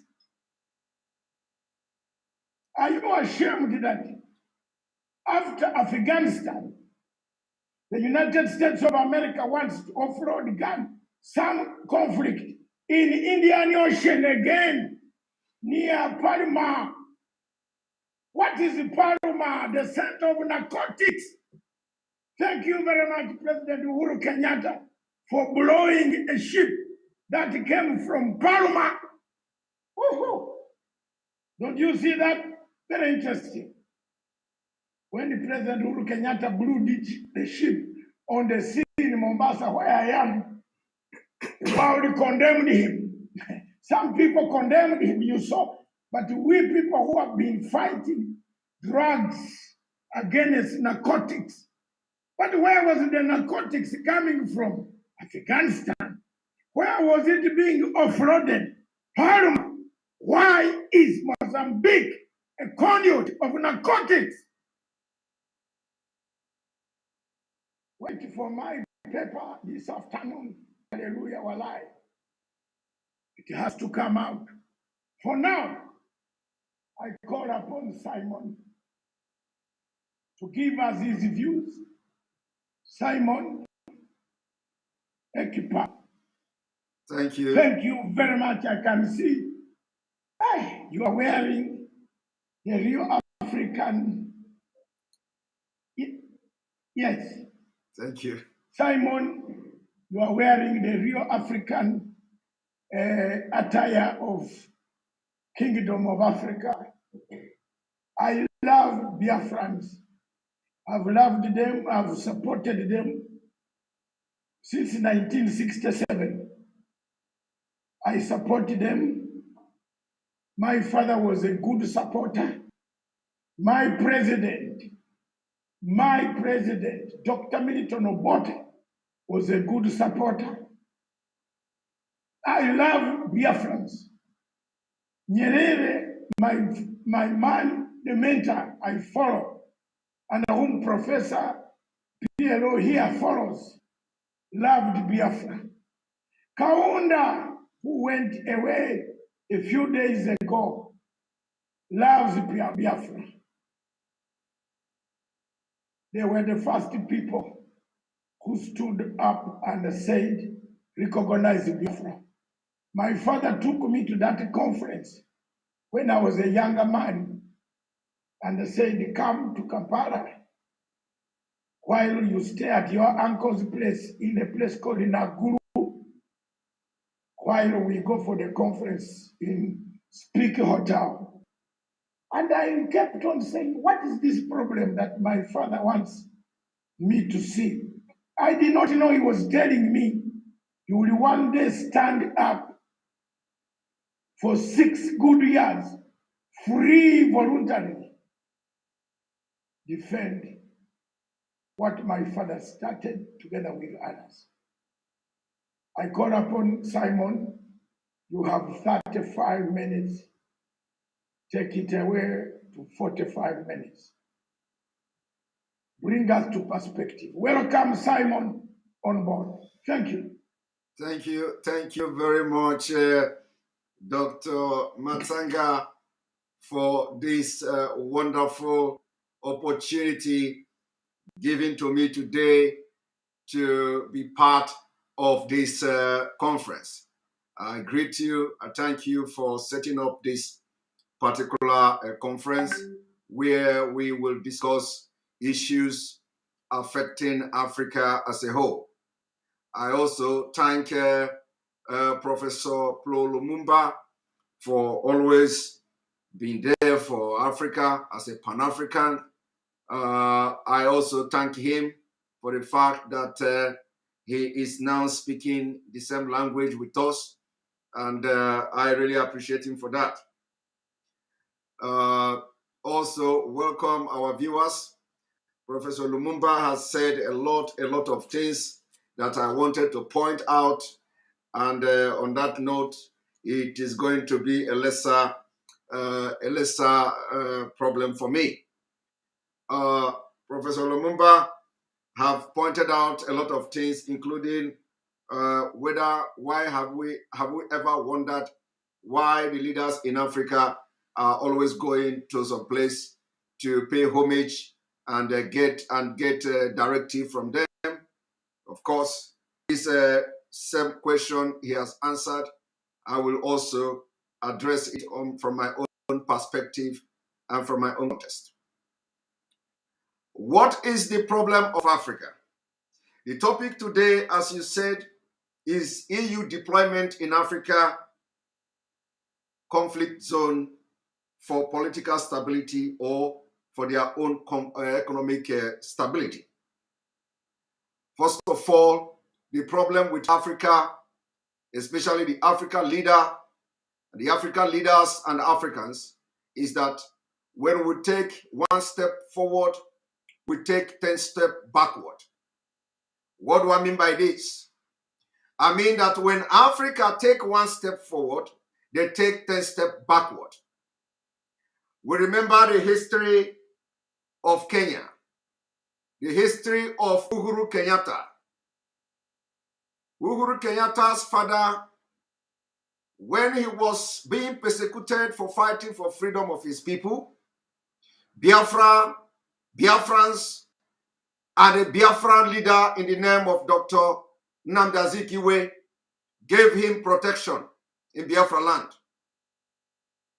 We Biafra people, we stand very tall to protect the father of Uhuru Kenyatta.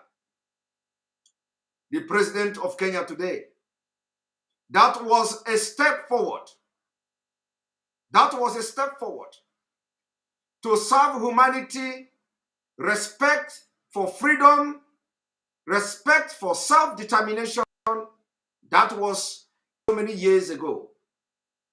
Today, in 2020, in 2021, Uhuru Kenyatta has paid that same Biafra with 20 steps backward. That is what I can say is the problem of Africa.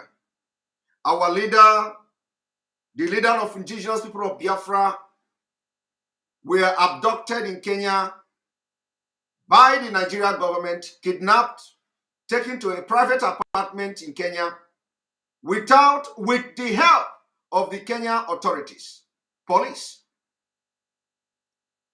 Instead of Uhuru Kenyatta to offer something that Biafra people offer to his father, he betrayed Biafra. That is 20 steps backward. And I am calling on Kenyans today to know this fact before I go forward into making my presentation, that we are demanding Kenya to step up and make sure that our leader who was abducted in Kenya will be repatriated back to Kenya or where he come from. It is a breach of Kenya law. It is a breach of Kenya constitution. It was a breach of Kenya sovereignty, and the Kenya people must not allow this to happen, and they must not keep quiet.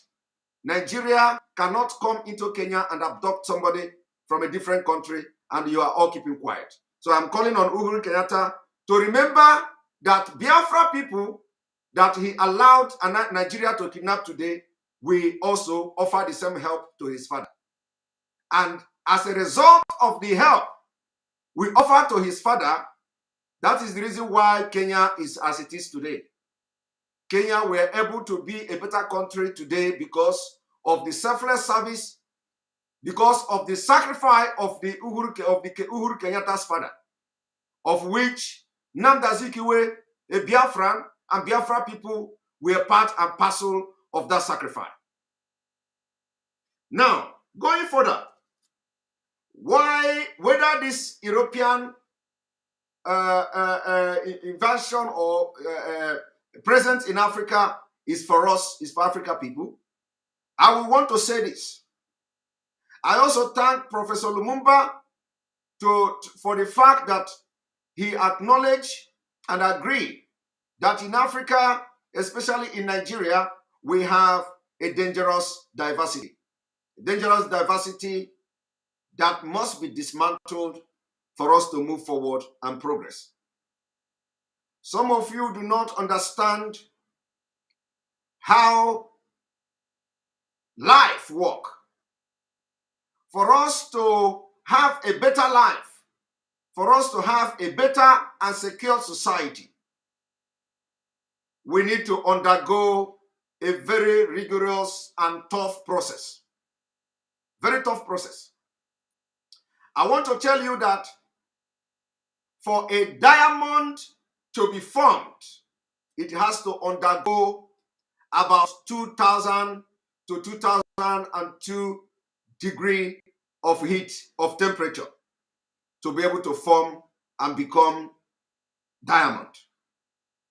This is also a principle of life. For the world today, let me tell you one thing. The life we live in today, this global village, the Western world, the America, the Asia, that everybody is enjoying today, had undergone over 2000 degrees of temperature to become what it is.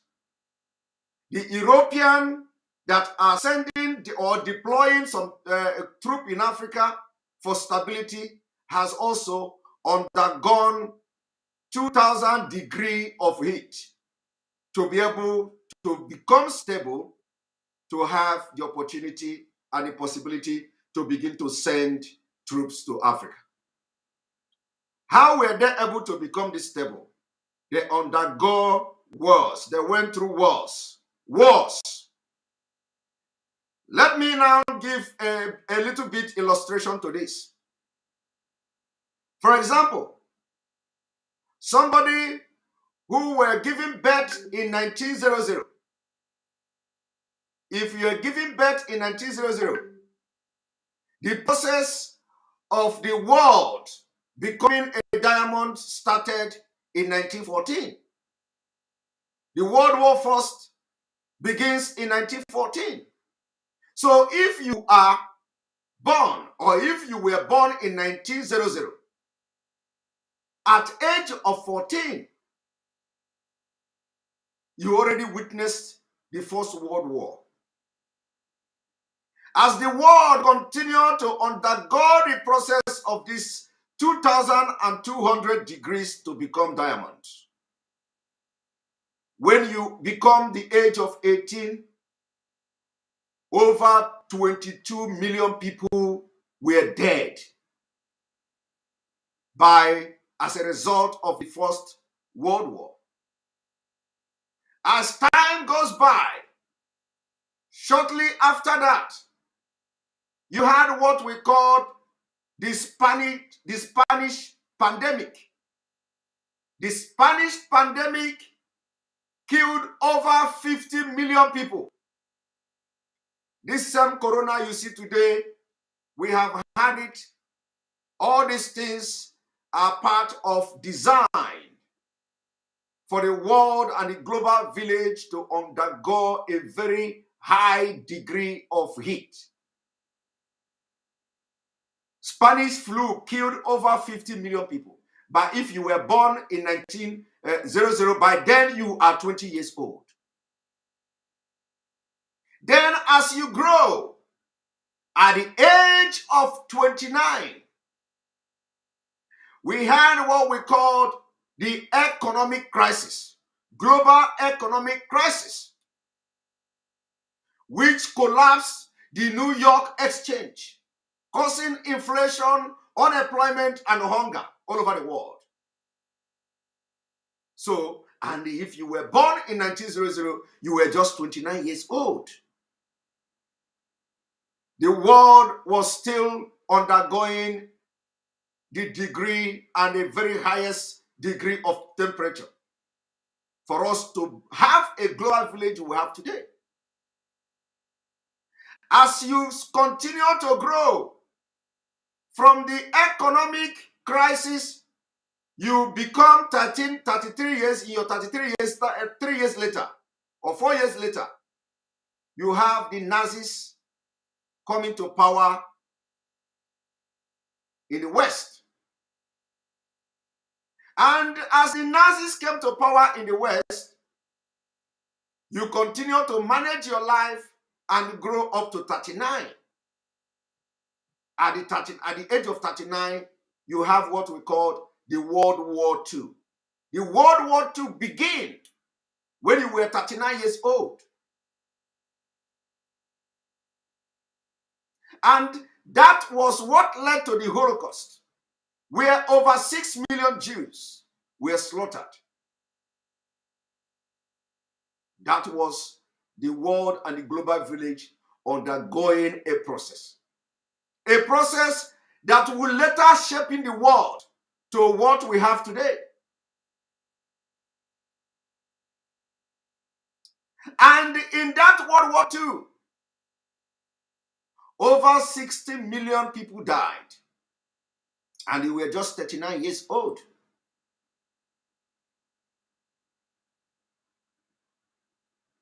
At the age of 45, you have seen the Holocaust.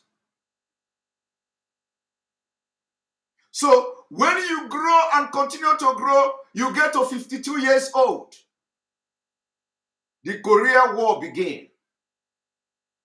It is a process. So those who were born from 1900 did not have easy life. But you know what? They paid the price. They made wrong decisions.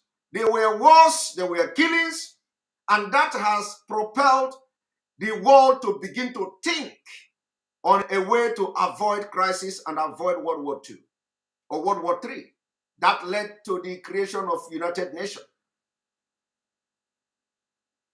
When you were 64 years old, the Vietnam War began. They fought Vietnam War until you are like 75 years old. Why am I saying this? Because if you were born in 1980 something, 1985 to 1995, you would not understand the history, how this world has undergone all manner of degree of temperature to be able to shaping it the way it is today. As the world were undergoing this degree of temperature, it did not affect Africa. During the World War, it did not affect Africa. Africa was on their own. Most of them didn't see bomb. Like Hiroshima, they did not see bomb being thrown on Africa's soil.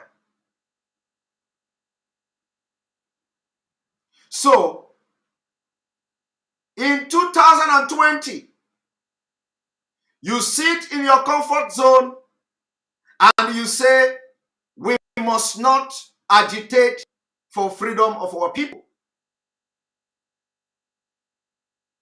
In 2021, you say, we must all sit down and see Africa being destroyed. In 2021, we have seen opportunity how to reshaping Africa, how to restructure Africa, how to make Africa one of the best continents in the world. And for Africa to become one of the best in the world, it has to undergo a process.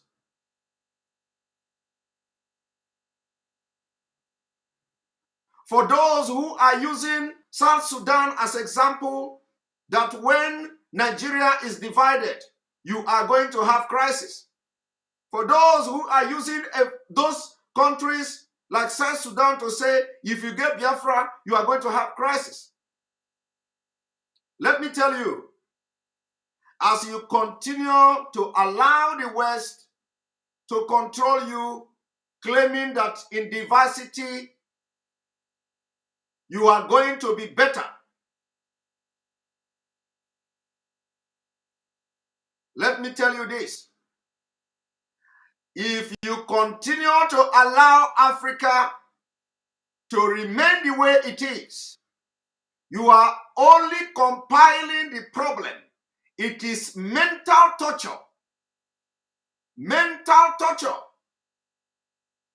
Because what is happening in South Sudan today shouldn't have happened if the freedom were given to them 30 years ago, when the war started in Sudan. The problem you have in South Sudan today, you are not going to have it. But because of the mental torture the Southern Sudanese went through for 30 good years involved in battlefield. It was as a result of mental torture. And it is going to take a while for Southern Sudan to come back to normal and become the best. And you see them attaining their best and best potential. Biafra fought a war with Nigeria. We were able to hold Nigeria for 3 good years. Biafra were recognized by many countries in Africa and other parts of the world.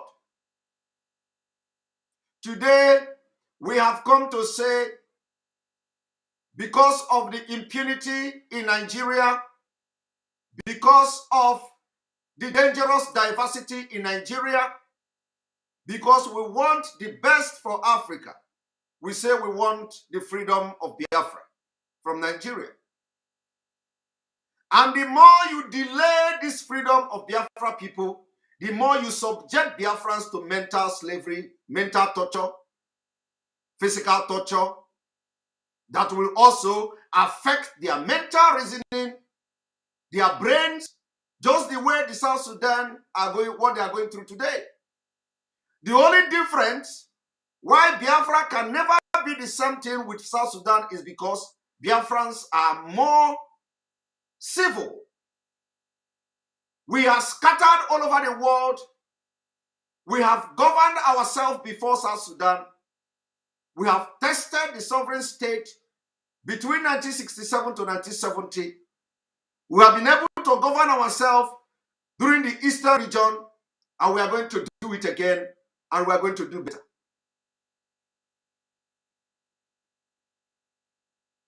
So what am I trying to say? What I'm trying to say is that Africa needs to disintegrate to enable it have a very formidable force and unity. Before you talk about solving the crisis that made the Europeans to deploy troops to Africa, you need to know what is the root cause of this crisis. What is the root cause of the crisis? What is the root cause of the wars in Africa? The cause of the crisis in Africa is as a result of dangerous diversity. Every place you see conflict today in Africa is as a result of diversity. Cultural differences, religious differences, political differences, different political opinions, which are very dangerous as a result of many years of subjugation and slavery.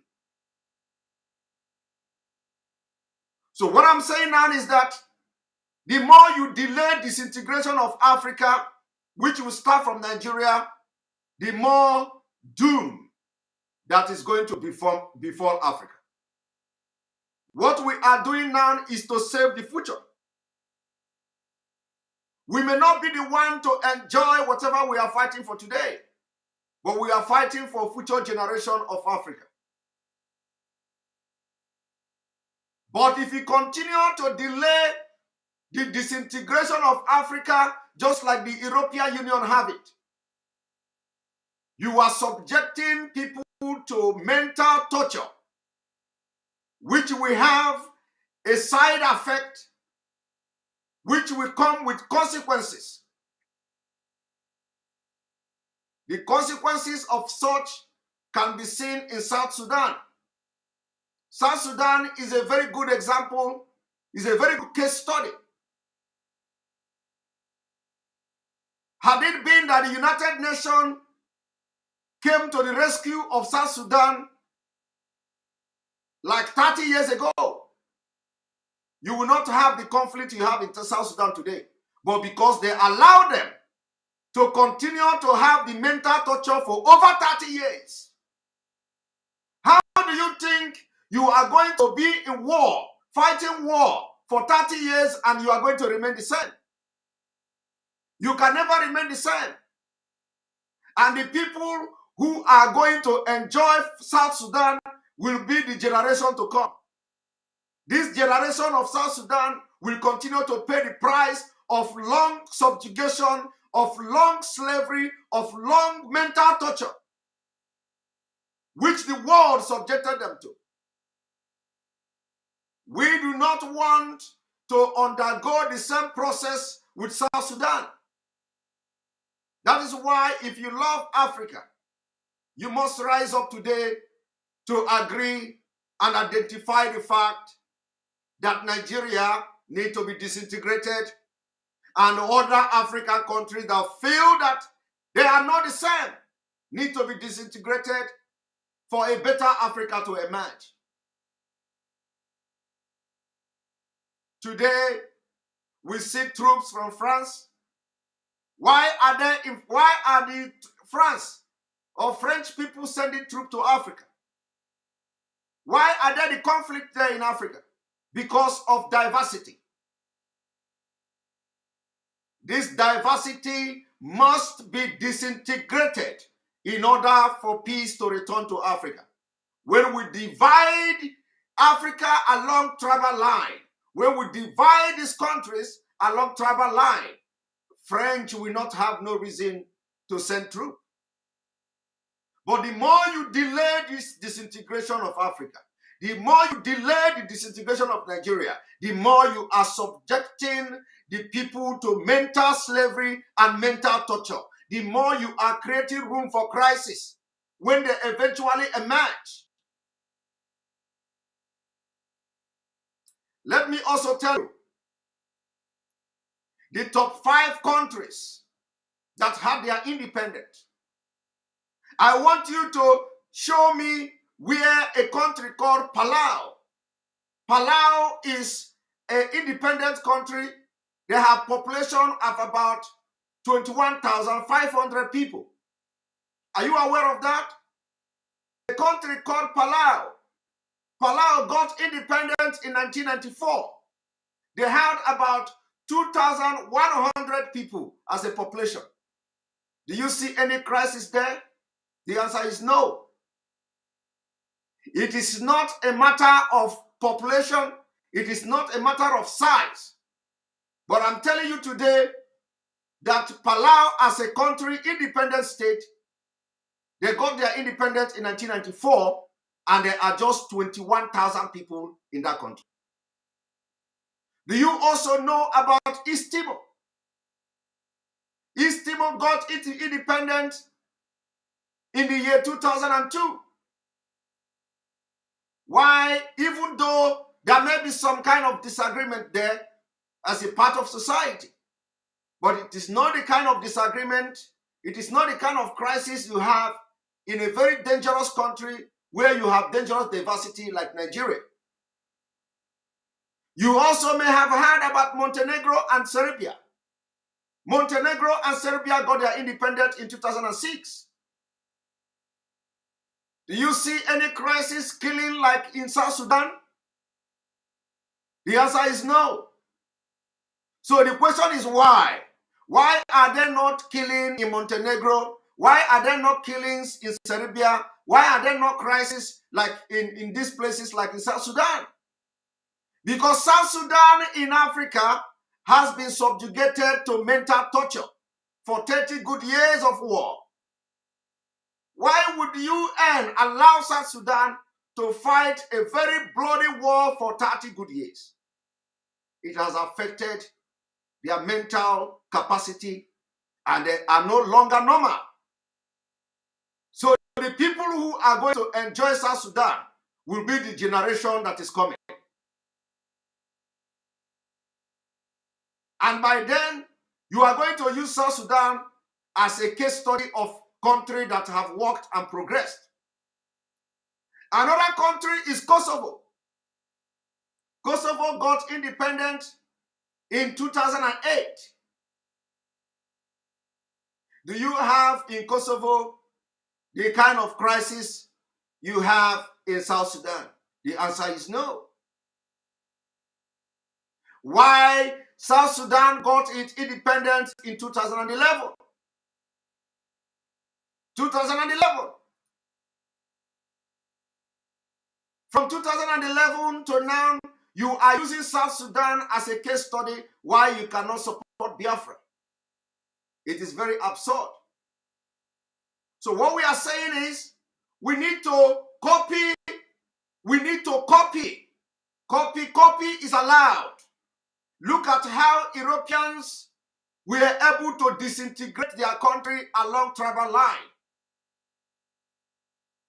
Biafra, Oduduwa, Amazonia, and all this country must be allowed to go their separate way. To give the opportunity to develop according to how they want to develop their country.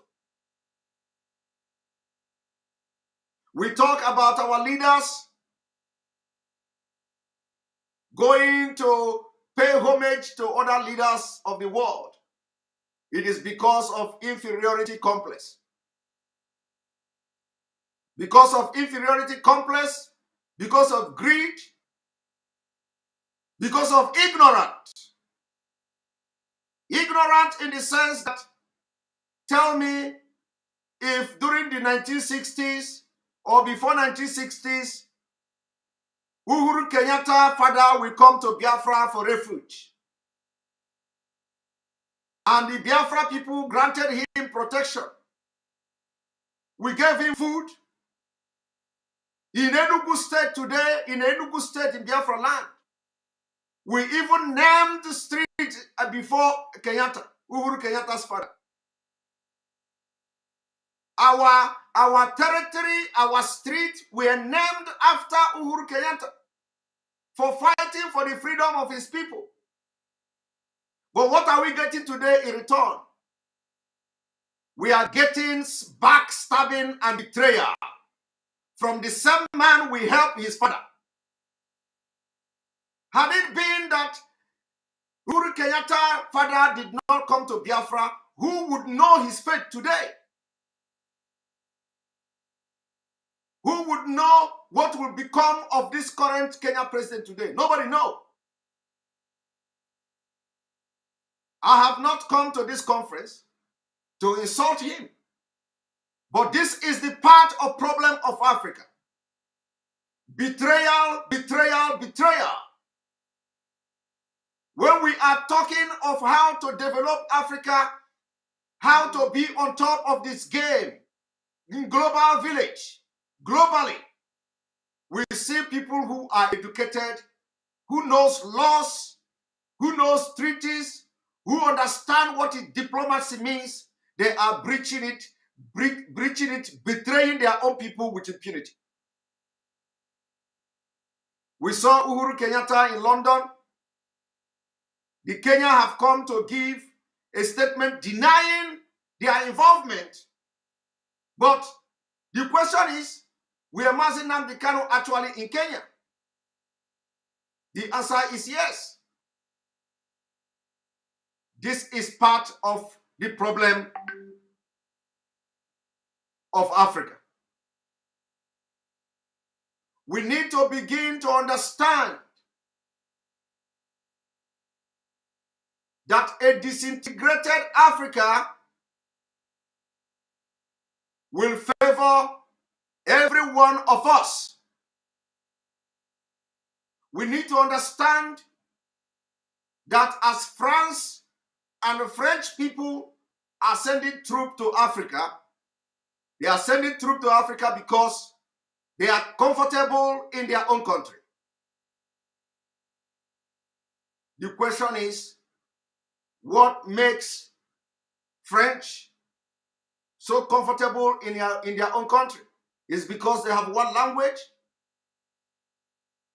they have one cultural value, they understand each other, they know that dividing along tribal line will keep them on top of the world. They know that the system of government the European Union have adopted will continue to keep them on top of everybody. We also want to enjoy the democracy. We want to enjoy a good society. We want to live like them because Africa is where you get all the natural and mineral resources that you use. You see today that Europeans, America, Asians are using to develop their own country.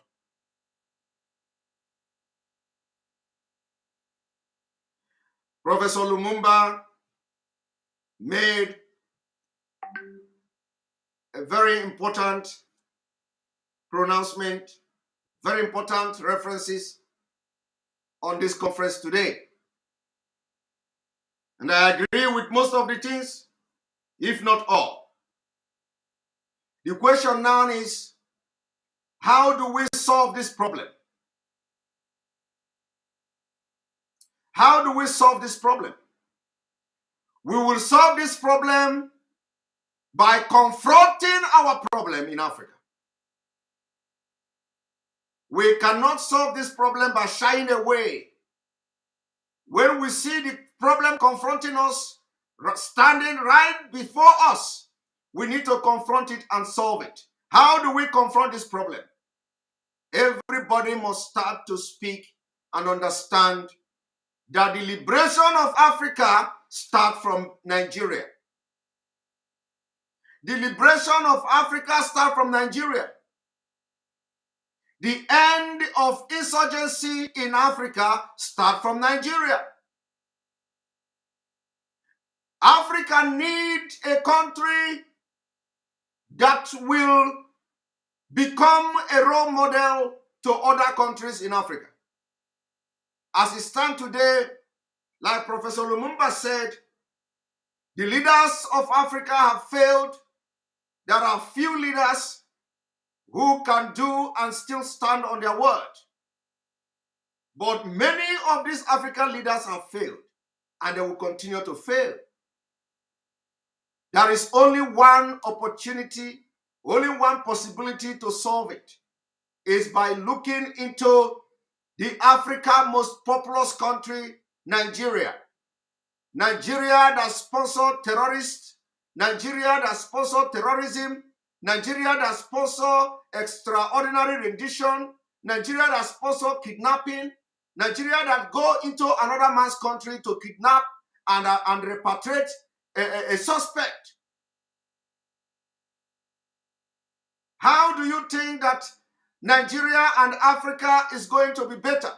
When you see one another betraying when you see one country betraying another, breaching their other country's law with impunity.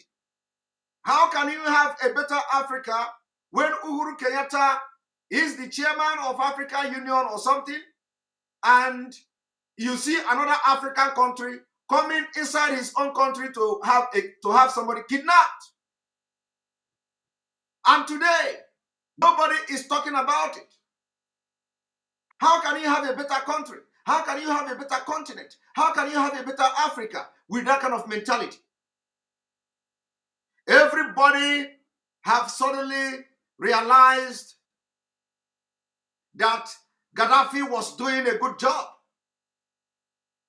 Because of the absence of Gaddafi today, you were able to know that Gaddafi was the man that has been doing a good job. It was because of the fall of Libya that the crisis, arms and ammunition spread all over Africa. Who brought those arms to Libya? Who brought those arms to Libya? It was Obama. Where is Obama? Where is Obama from? Obama's father is from Kenya. Kenya. And Obama sponsored rebels in Libya against a sitting president called Gaddafi. They pumped arms and ammunition into Libya rebels in Africa to destabilize the North Africa. Today, we are seeing the consequences of what Obama did in Libya. There is now free arm movement in entire Africa. Boko Haram, ISWAP, ISIS, Al-Shabaab, Al-Qaeda, all of them using American weapons that was shipped to Libya to overthrow Gaddafi. Now, which one is better? Is it that Gaddafi could have been allowed to live and continue his evil, if there is any evil at all? Or would you now look back to the days of Gaddafi and say, you are now proud Africa for supporting the invasion of Libya? When Gaddafi was killed, the same African leaders was the one who sold and betrayed Gaddafi. All these African leaders, African president, they supported the American invasion in Libya. And that is exactly what Lumumba has pointed out. They take instructions from other countries. It is very, very worrisome and very absurd if we continue to allow these ignorant, incompetent leaders in Africa to continue. We have the possibility, we have the opportunity, we are in a better position as people of the modern age to tell how we want Africa to be. And we have come to realize that the problem of Africa is because we did not divide along tribal line. The countries of Africa will undergo a process that will now reshaping Africa. And that process has started in Nigeria. The process is not going to be very easy. We want to have a referendum in Nigeria to enable us set the ground for a better Africa. But like everybody knows, they say you cannot get freedom by peaceful means. You cannot get freedom by peaceful means. But there are countries who have conducted referendum and they have their independence. I am calling on all leaders today in Africa to remember that if you turn your back on Nigeria, if you turn your back and close your back on Nigeria, if you say it is not your business, let me tell you, the time is coming when it is going to be your business. By the time the terrorists take over Nigeria, it will become your business.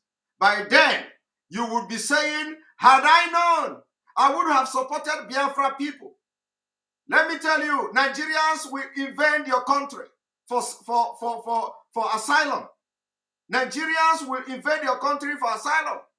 And after they deal with Nigeria, capture Nigeria, which is, by the way, at this point, the most populous African country, do you think that your country of 4 million, do you think that your country of 5 million, do you think that your country of 20 million will not be run over by the terrorists from Nigeria? If that is what you are thinking, think again after this conference today. If terrorists can run over 200 million in Nigeria, what is your country? What is your capacity? What is your military strength? If the terrorists being sponsored by Nigerian government can hold Cameroon, Chad, Niger, Niger Republic,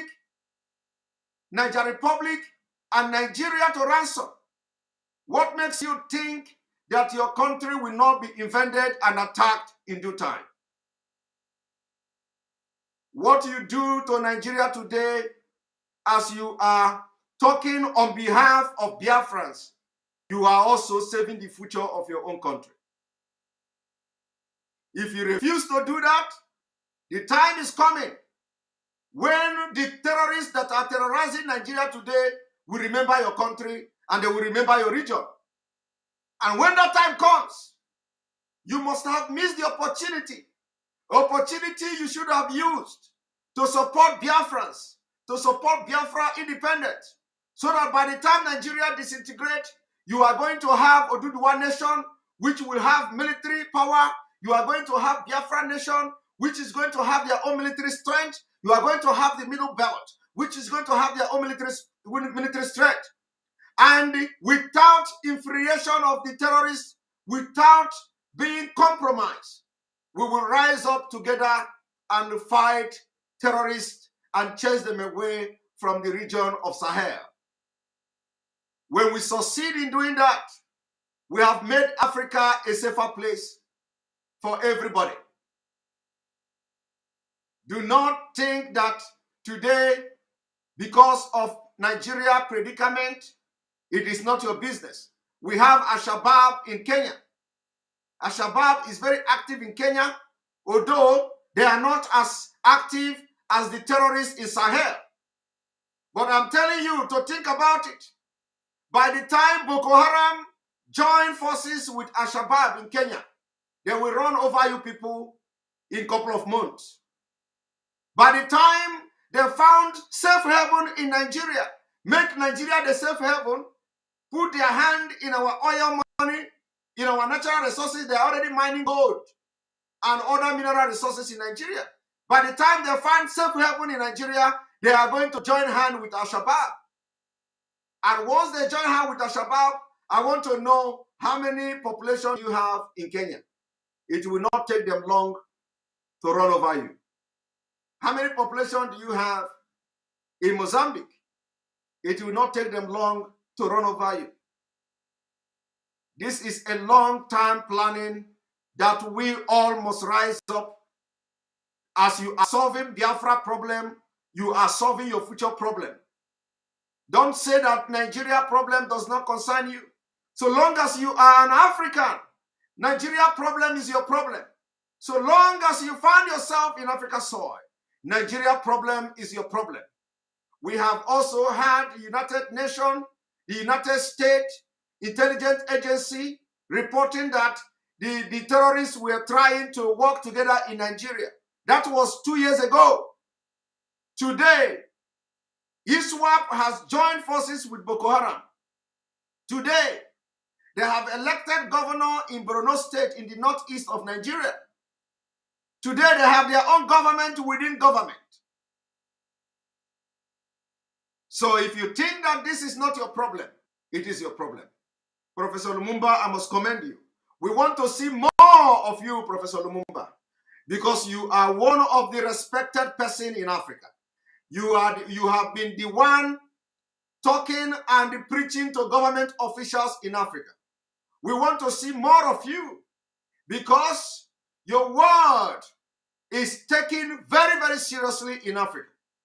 So, Professor Lumumba, this job of educating African leaders, it is not we cannot just only focus on telling them corruption. We have to also focus on enlightening them, telling them why the corruption has persisted. The corruption has persisted means because the people, the structure of countries in Africa, they are fraudulent structure. And you cannot build a better society in a fraudulent foundation. You can't stop. You cannot stop corruption in Africa when the foundation is faulty. So let us leave corruption and focus on the problem that is bringing and aiding and abetting corruption activity in Africa, which is that the structure and the foundation is faulty. And we need to go back to drawing board. We need to go back to the European structure where they divide along tribal line. You think in those days that the crisis you are having in Africa today, you did not witness them in Europe? The crises are there in Yugoslavia, in Russia, in Czechoslovakia. All these places witnessed this crisis. What gave birth to this crisis was the diversity. It could not work. European Union decided to divide along tribal line to avoid any kind of political turmoil. Today they are progressing along tribal line. So my brother, my professor, my land brother and friend, Professor Lumumba, let us focus on telling Africa where the problem started, how it could be solved. The corruption can never end in Africa if you did not address it from the fundamental and from the foundation, which is the foundation and the structure of each country in Africa. We need to begin to look inward, divide ourselves along tribal line, and we are going to start from Nigeria. Thank you very much for having me today, and let me know if I'm going to make a different presentation in the afternoon of this program. Thank you, Professor Lumumba. Thank you, viewers, other panelists. Thank you, Dr. Matsanga, for having me, and I rest my case here. Thank you very much, Simon. Before you go, I want to take this opportunity to tell the world that I thank you very much for agreeing to take part in this conference. And don't give up all the time. You are giving another speech this afternoon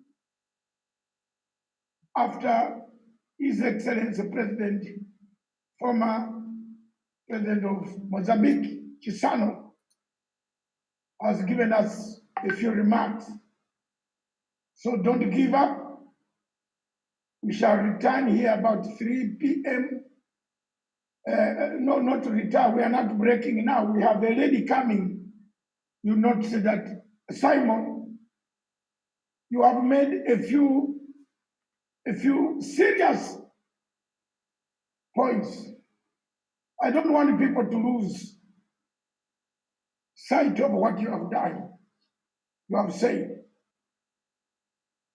The first point you have made is the collapse of Nigeria means chaos for Africa. Very serious. If Nigeria collapses, imagine how many terrorists we shall have for Boko Haram coming to our doorsteps. Isn't it true? He has made that point. I agree with you on that. Already, Turkey has divided Africa. It has sent troops to Libya, dividing Libya into two parts between France and Turkey. You have a point there, my brother. Look at the number of terrorists that are flowing through to Chad, going to kill Idris. Look at the number of terrorists that are flowing through Egypt to Tigray. You remember in Ethiopia? Another point I want to make as you go, before you leave. Yes, I am one of the few people who have stood up against Buhari. And I will not leave it now not to say something about Buhari before you leave. I'm not worried. I am 65 years old. Buhari should be 80 or 85, I don't know. Is he 85? He should be gone. You see, he's a general, I'm also a soldier. You can threaten civilians. Buhari and Nigeria, you Biafrans, listen first. Buhari is a very dangerous man. He abducts people. He abducts people. In 1984, he tried to abduct Umar Diko. Umar Diko was found in a coffin in Stansted Airport by the British MI5, MI6, and the Metropolitan Police.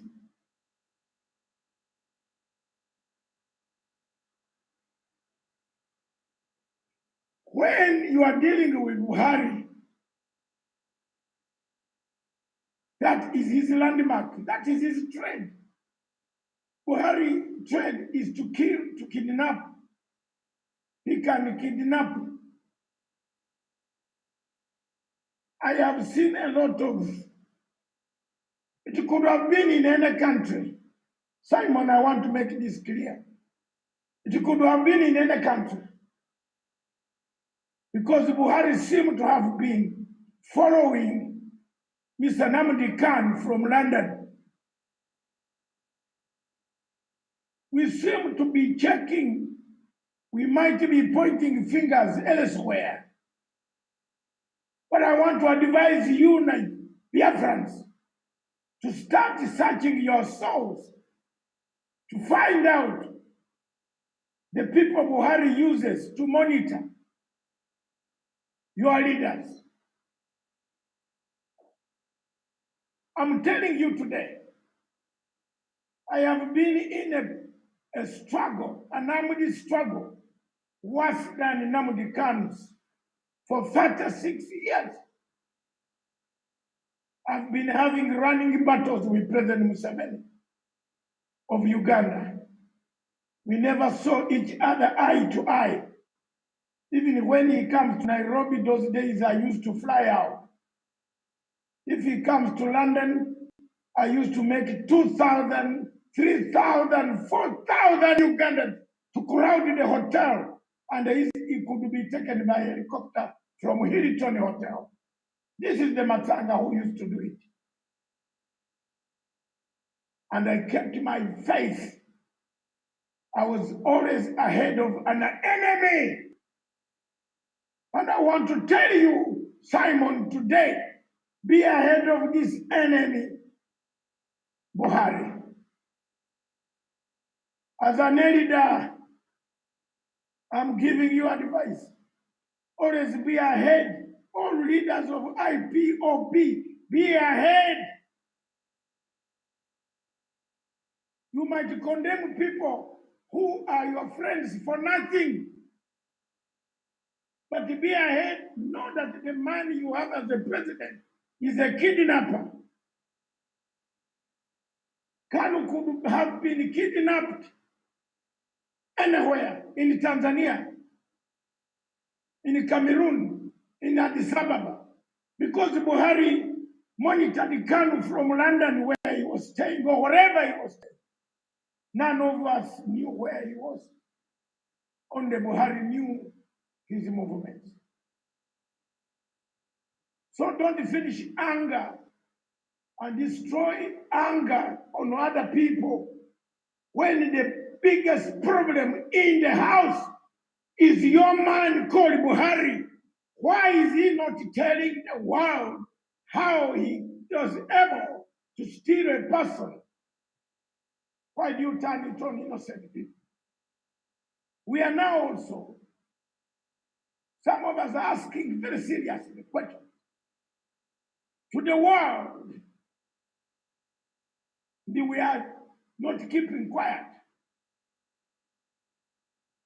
The British government must come out and tell the world one of their nationals is lying in a prison, communicado, under the hands of the flying killer man, sitting on his body without any prosecution, without being brought out of the court to the court. That's my position. Don't condemn everybody. Don't. People must use the language which has decorum to persuade the people to continue to talk about the release of Nnamdi Kanu, to give him a fair trial.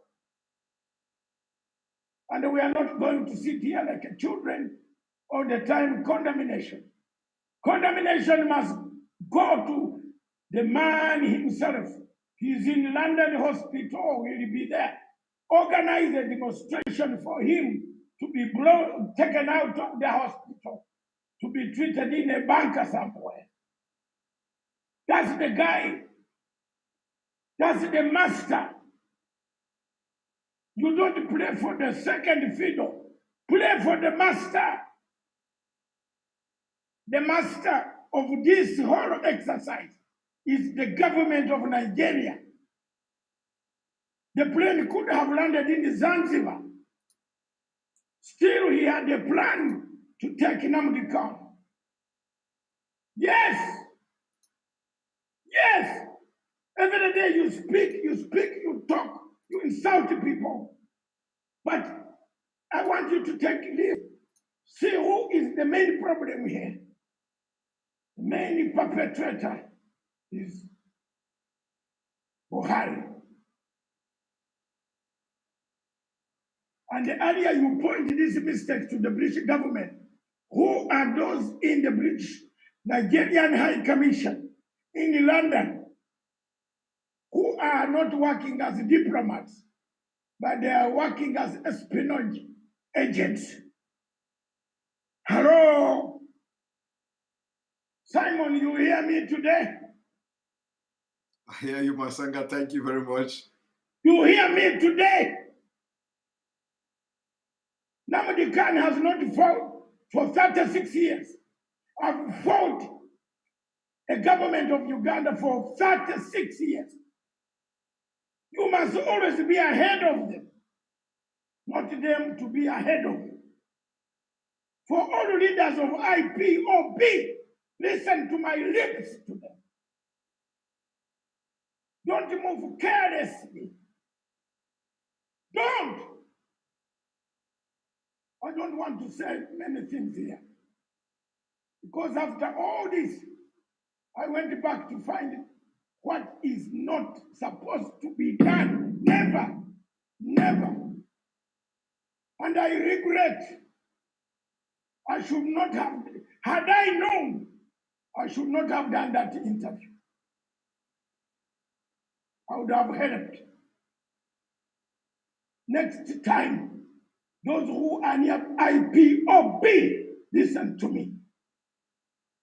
The people of Biafra look at you. Some of us who are friends of Biafra want you to succeed.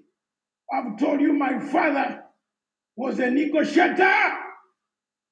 Where were you?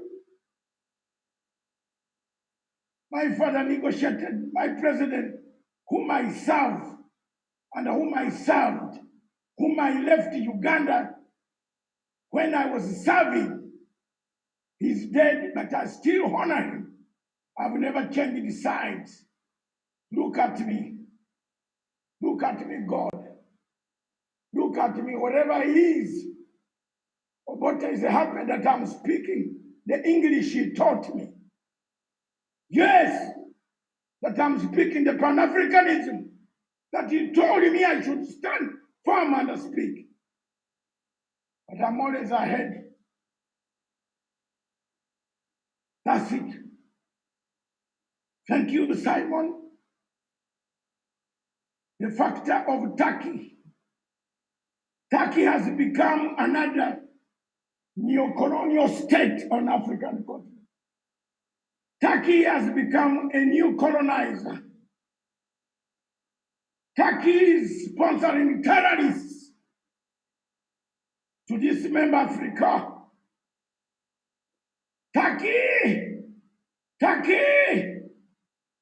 Turkey has become a bad state. It has killed Libya.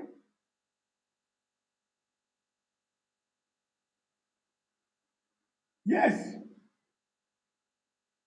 under the auspices of European Union, isn't it? Under the auspices of European Union.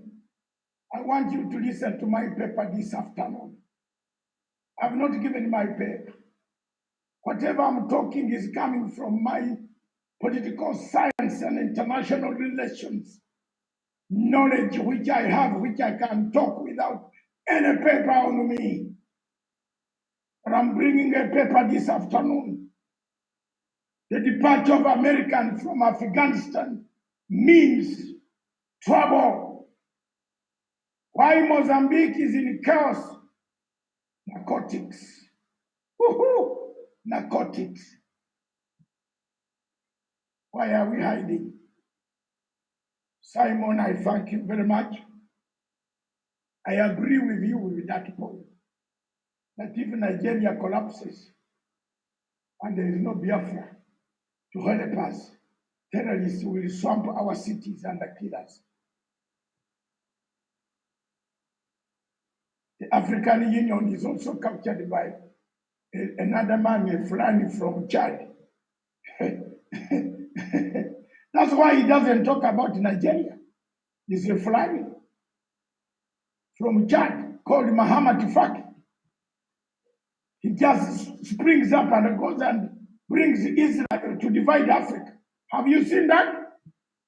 Didn't I predict to you that African Union will divide in two parts? Simon, didn't I say that?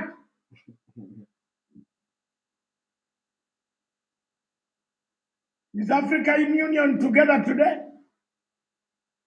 We have Algeria leading over 34 countries who are not happy with African Union. And I told you I will set the fire I will set the fire. I will set the fire. PLO Lumumba is here. He can talk. He doesn't set the fire. I have set the fire. There is no African Union. African Union is captured by France. Our chairman of African Union is more visible in Paris than he is visible in Addis Ababa. Shame, shame, shame, Africa. With those words, I want now to call upon my sister from Lusaka, Zambia. My sister from Lusaka, Zambia. I have set the stage for you, sir. Madam. Thank you very much. Ladies, hold on. Ladies and gentlemen, you notice that men only have been speaking since morning. Let this lady give us lunch time so that she gives us saliva enough to go and eat our food during lunch. Madam, serve us the lunch menu. My sister Mutinta, Mutanti, Sowe from Zambia, which is having elections near Mozambique, near Zimbabwe, that they have wanted to kill. They have wanted to kill Zimbabwe. We stood for Zimbabwe. Hallelujah, Matanga stood for Zimbabwe. Today, Mnangagwa is leading it in the right direction. Yes. What I struggled before I got it. I did not want Mugabe to be killed by imperialists. I wanted Mugabe to die his own death. And I won. There was no violent regime change from Tony Blair. No. That's a plus for me. The war in Uganda stopped. Yes, that's a plus for me. It's a legacy. What else do you want me to do?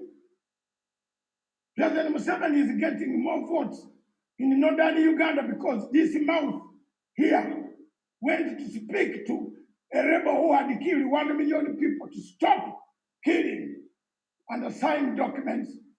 The 5 agenda that was signed, Dr. Oriem is there, he's a Ugandan. He's returned, even when the rebel did not sign, but my paper and my signature gave peace to northern Uganda. Hallelujah. Yes. Tell me. You think you haven't seen my other side, PLO. PLO can have the English, and I have the experience. He's a lawyer in English. I have the experience in political science. You never lie me about international bad relations. If your student is running international relations, your child tear the report. There is nothing like international relations. Thank you very much. Thank you, my people of Biafra. I now call upon Zambia. Zambia, Mutinta Masowe.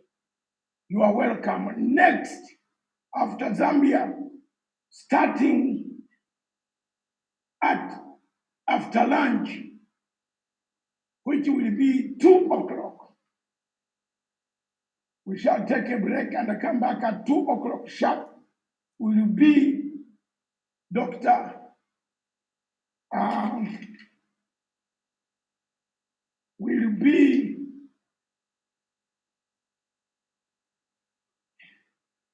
Will be my dear brother David Kusowe, then followed by Juliet Mahapira, then followed by Dr. Nyachama coming in down there. Then we go to Uganda. There is a gentleman who has requested to speak. He follows, we shall tell you.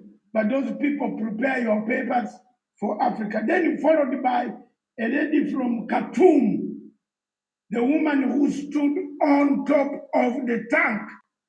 Ha! Today the show is very interesting. And then there will be a keynote speech. Then Simon, after that keynote speech, you come in from Mozambique. We shall tell you from Mozambique, from the office, from Chisana. Why Mozambique is going down? Perhaps you'll tell us. Mutita, take the floor. Thank you. Thank you very much. Looking at the topic at hand, which is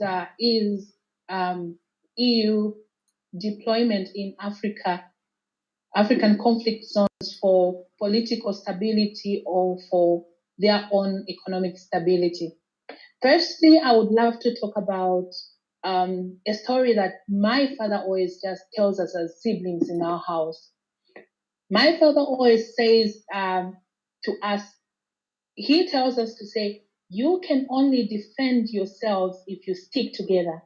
You can only defend yourselves if you don't take out your conflict from within the household outside. Because once you take out that conflict and the disagreements that you have amongst yourself as siblings, an enemy from outside will be able to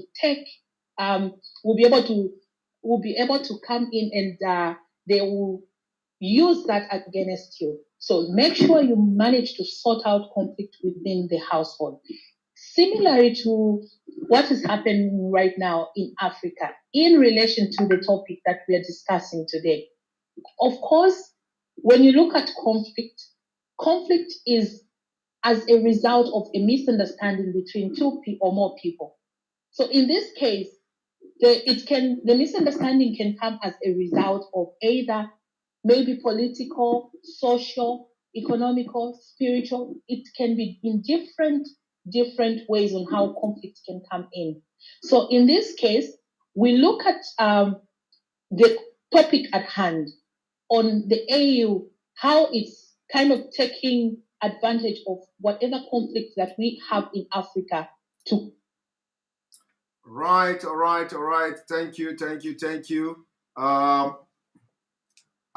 you can see, I'm going on break now. And I have to rush to the office.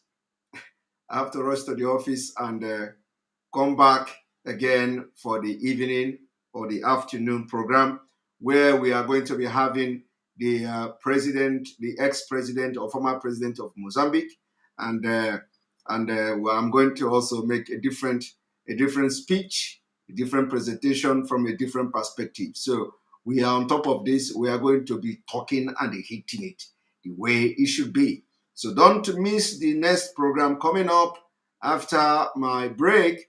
I'm going to be live again. Remember, this is happening on Enter Biafra Channel 1, where you are watching live and direct. Don't miss it. We are going to have the ex-president Jaquilo, the former president of Mozambique, is going to be there, and I will also talk my mind, as always. Remember, the struggle for Biafra continue, and this is how we are doing it, and this is how we'll be doing it. Some people will say, Simon Ekpa, that you should leave Simon Ekpa with his individual private chat with.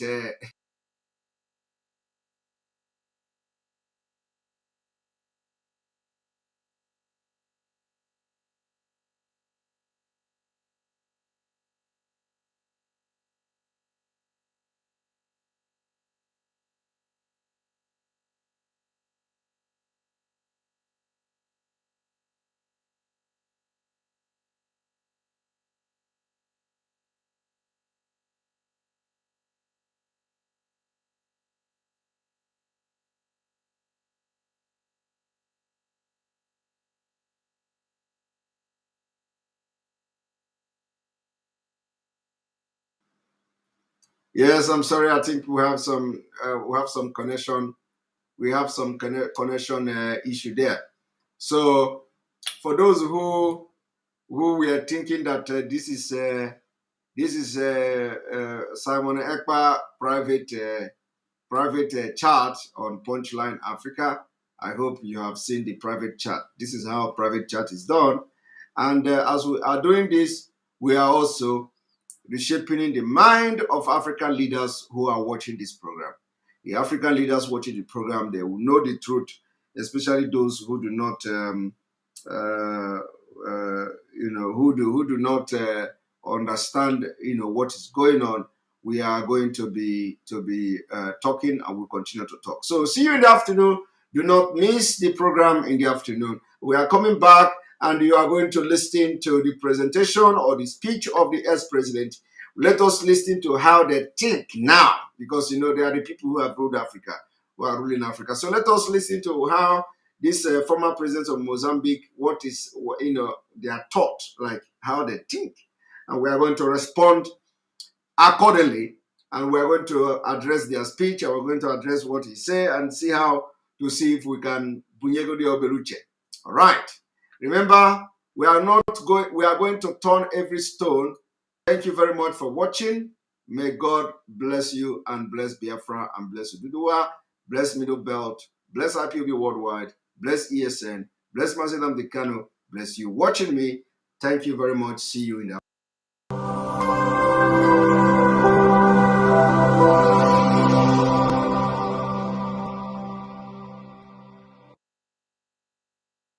Attention, attention. IPOB, one family. This announcement is for those outside of the USA that wish to donate to the Eastern Security Network Fund that is based in the United States. Because of the fees that donators have to pay the bank when sending wires, we recommend that if you're sending less than $250, that you donate through the IPOB USA website. It's fast, simple, and less expensive for you. Go to our website, www.ipobinusa.org/donate. That is www.ipobinusa.org/donate and make your contribution. When it comes to keeping our people safe, every bit counts. After all, the security of our communities is our responsibility. Let's make this happen together.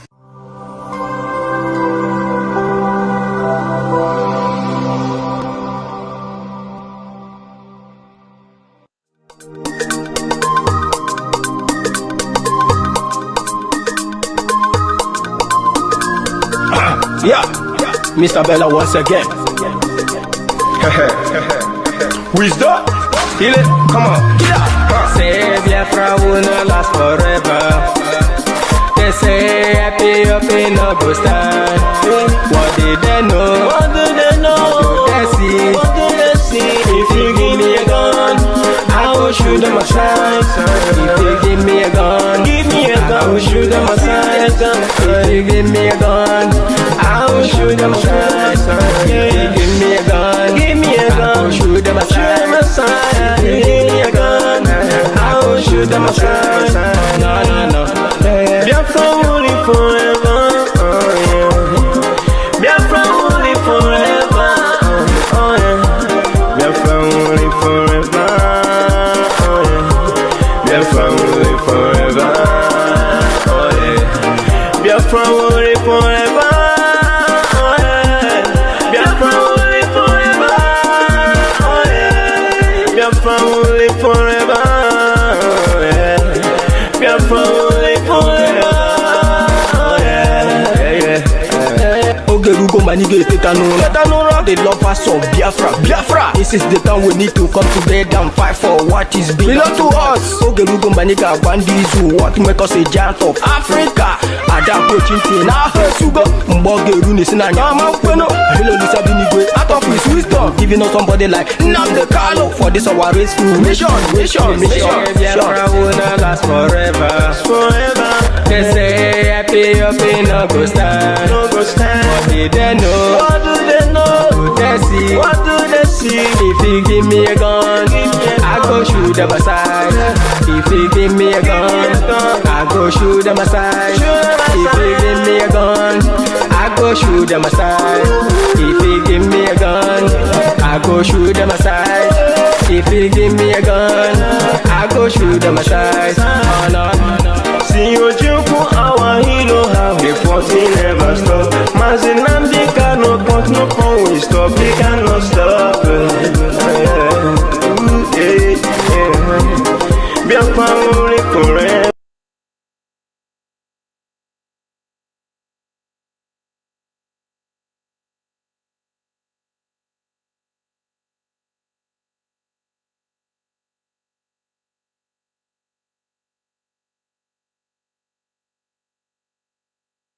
That heavy duty catapult where them call Operation Ghost Town, goes to cities, goes to markets, goes to schools, goes to road, goes to offices, goes everything for the whole of Biafra land.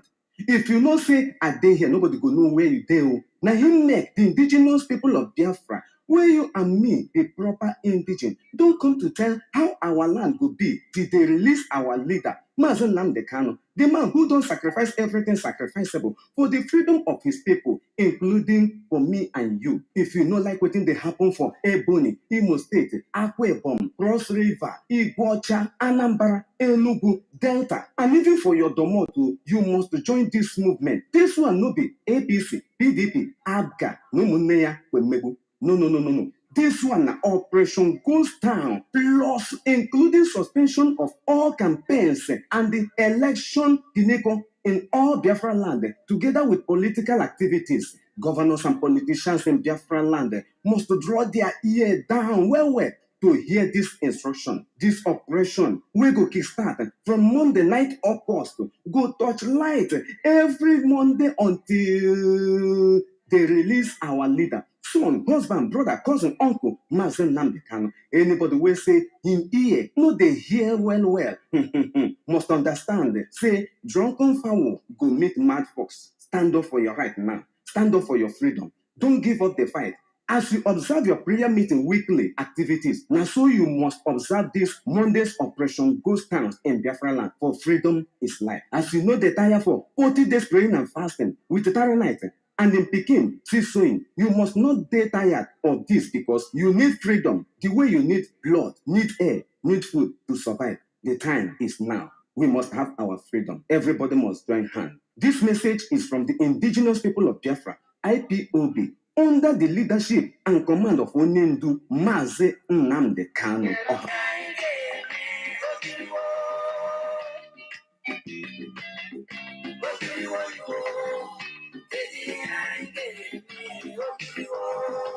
Nwanne ajụkwala m gịnị ka anyị ga-eme dịka nkwa na-adagharị ala a na-atụgharịakwala akwụkwọ egwu n'ihi na otu ọnụ ihe jide ugbu a ndị nwe ala Biafra bụ indigenous people of Biafra IPOB ekpebiela otu ala n'obodo ha ga-adị n'ihi na ọ na-aba ajụwa ajụjụ ala ajụ ewi ebe ọ bụ mgbe ọbụla ajụwala nkwụ kapịawana ị mara na mgbupụ ya eruwala. Ya mere ha jiri kpebie na malite na Mọnde abalị 30 nke ọnwa asatọ n'afọ a na a ga-enwe ihe a na-akpọ Operation Ghost Town n'ala Biafra niile. Nke a ga-ewere ọnọdụ na Mọnde niile ruo mgbe ha ga-atọhapụ onye ndu anyị ji eme ọnụ, nwaanyị, di anyị, nwanne anyị nwoke, ma bụrụkwa onye na-ewere ihe niile o nwere jiri chụọ àjà maka nwere onwe nke ndị Biafra, nke mụ na gị so n'ime ya wụ ndị ọsọ ahịa. Bikonu kwanyekwara n'ụlọ onwe unu ukwu n'oge ndị a ga-enwe Operation Ghost Town n'ala Biafra niile, n'ihi na ọ bụghị ọsọ ahịa ka e gụrụ na mara ha dum na-echefuo ndị haya purchase, ndị na-agba kama m ga-anwụ anwụ ka m fuo efuo. Biko, maka na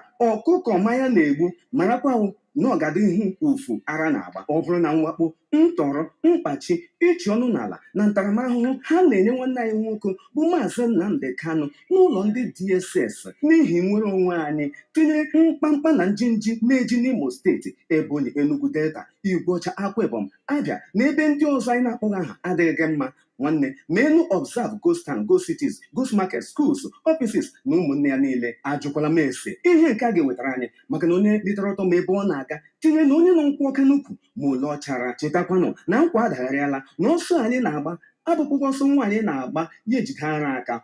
ọtụrụkpọkpọ na-echi dinta na-echi Operation Mondays Ghost Town n'ala Biafra niile ebe a na-agaghị enwe ihe dịka party campaign, election, meeting maọbụ ihe ndị yiri ya n'ala Biafra. Ndị ọchịchị niile, ndị eze, ndị youth leader, ndị PG, market chairman, banks, road transport workers, town union heads na ọsịkwa na ọsịrị ya ga-adọrọkwa aka na ntị maka na onye na-efugo ntị agbafuo ya ntị. Onye si na ngụ adịghị ire ya were na ya tanye n'anya maka na ekpegbuo nwa nwaala apụrụ ya gafe ama nna ya. Biafra bụ oke mba. No wonder Britain jiri kpọọ ha the Great Biafrans. Onye na-ele anya n'azụ mmanwụ anyị na-abịa n'azụ. Onye na-ele anya n'azụ mmanwụ anyị na-abịa n'azụ. ABCD ọ ga-afụ ụka. Ọ na-aba atụ ọrụ ọmara ya mara atụọkwara n'ofeke ya efebi isi n'ọhịa. Ejikwala aka gị kpatara ihe ga-egbugo n'ụbọchị ahụ n'ihi na n'abalị 9 nke ọnwa asatọ a anyị nọ n'ime ya ka ọ ga-akwasị igbudu bụ Operation Ghost Town. Ndị niile dọrọ aka na ntị. Ọ bụ ndị nwe obodo a na-akpọ the Indigenous People of Biafra IPOB n'aha mkpirikpi n'okpuru onye ndu na onye nchịkọta ha bụ Maazị Nnamdi Kanu Ọhamadike 1 n'ala Biafra wetara n'ụlọ ozi ya.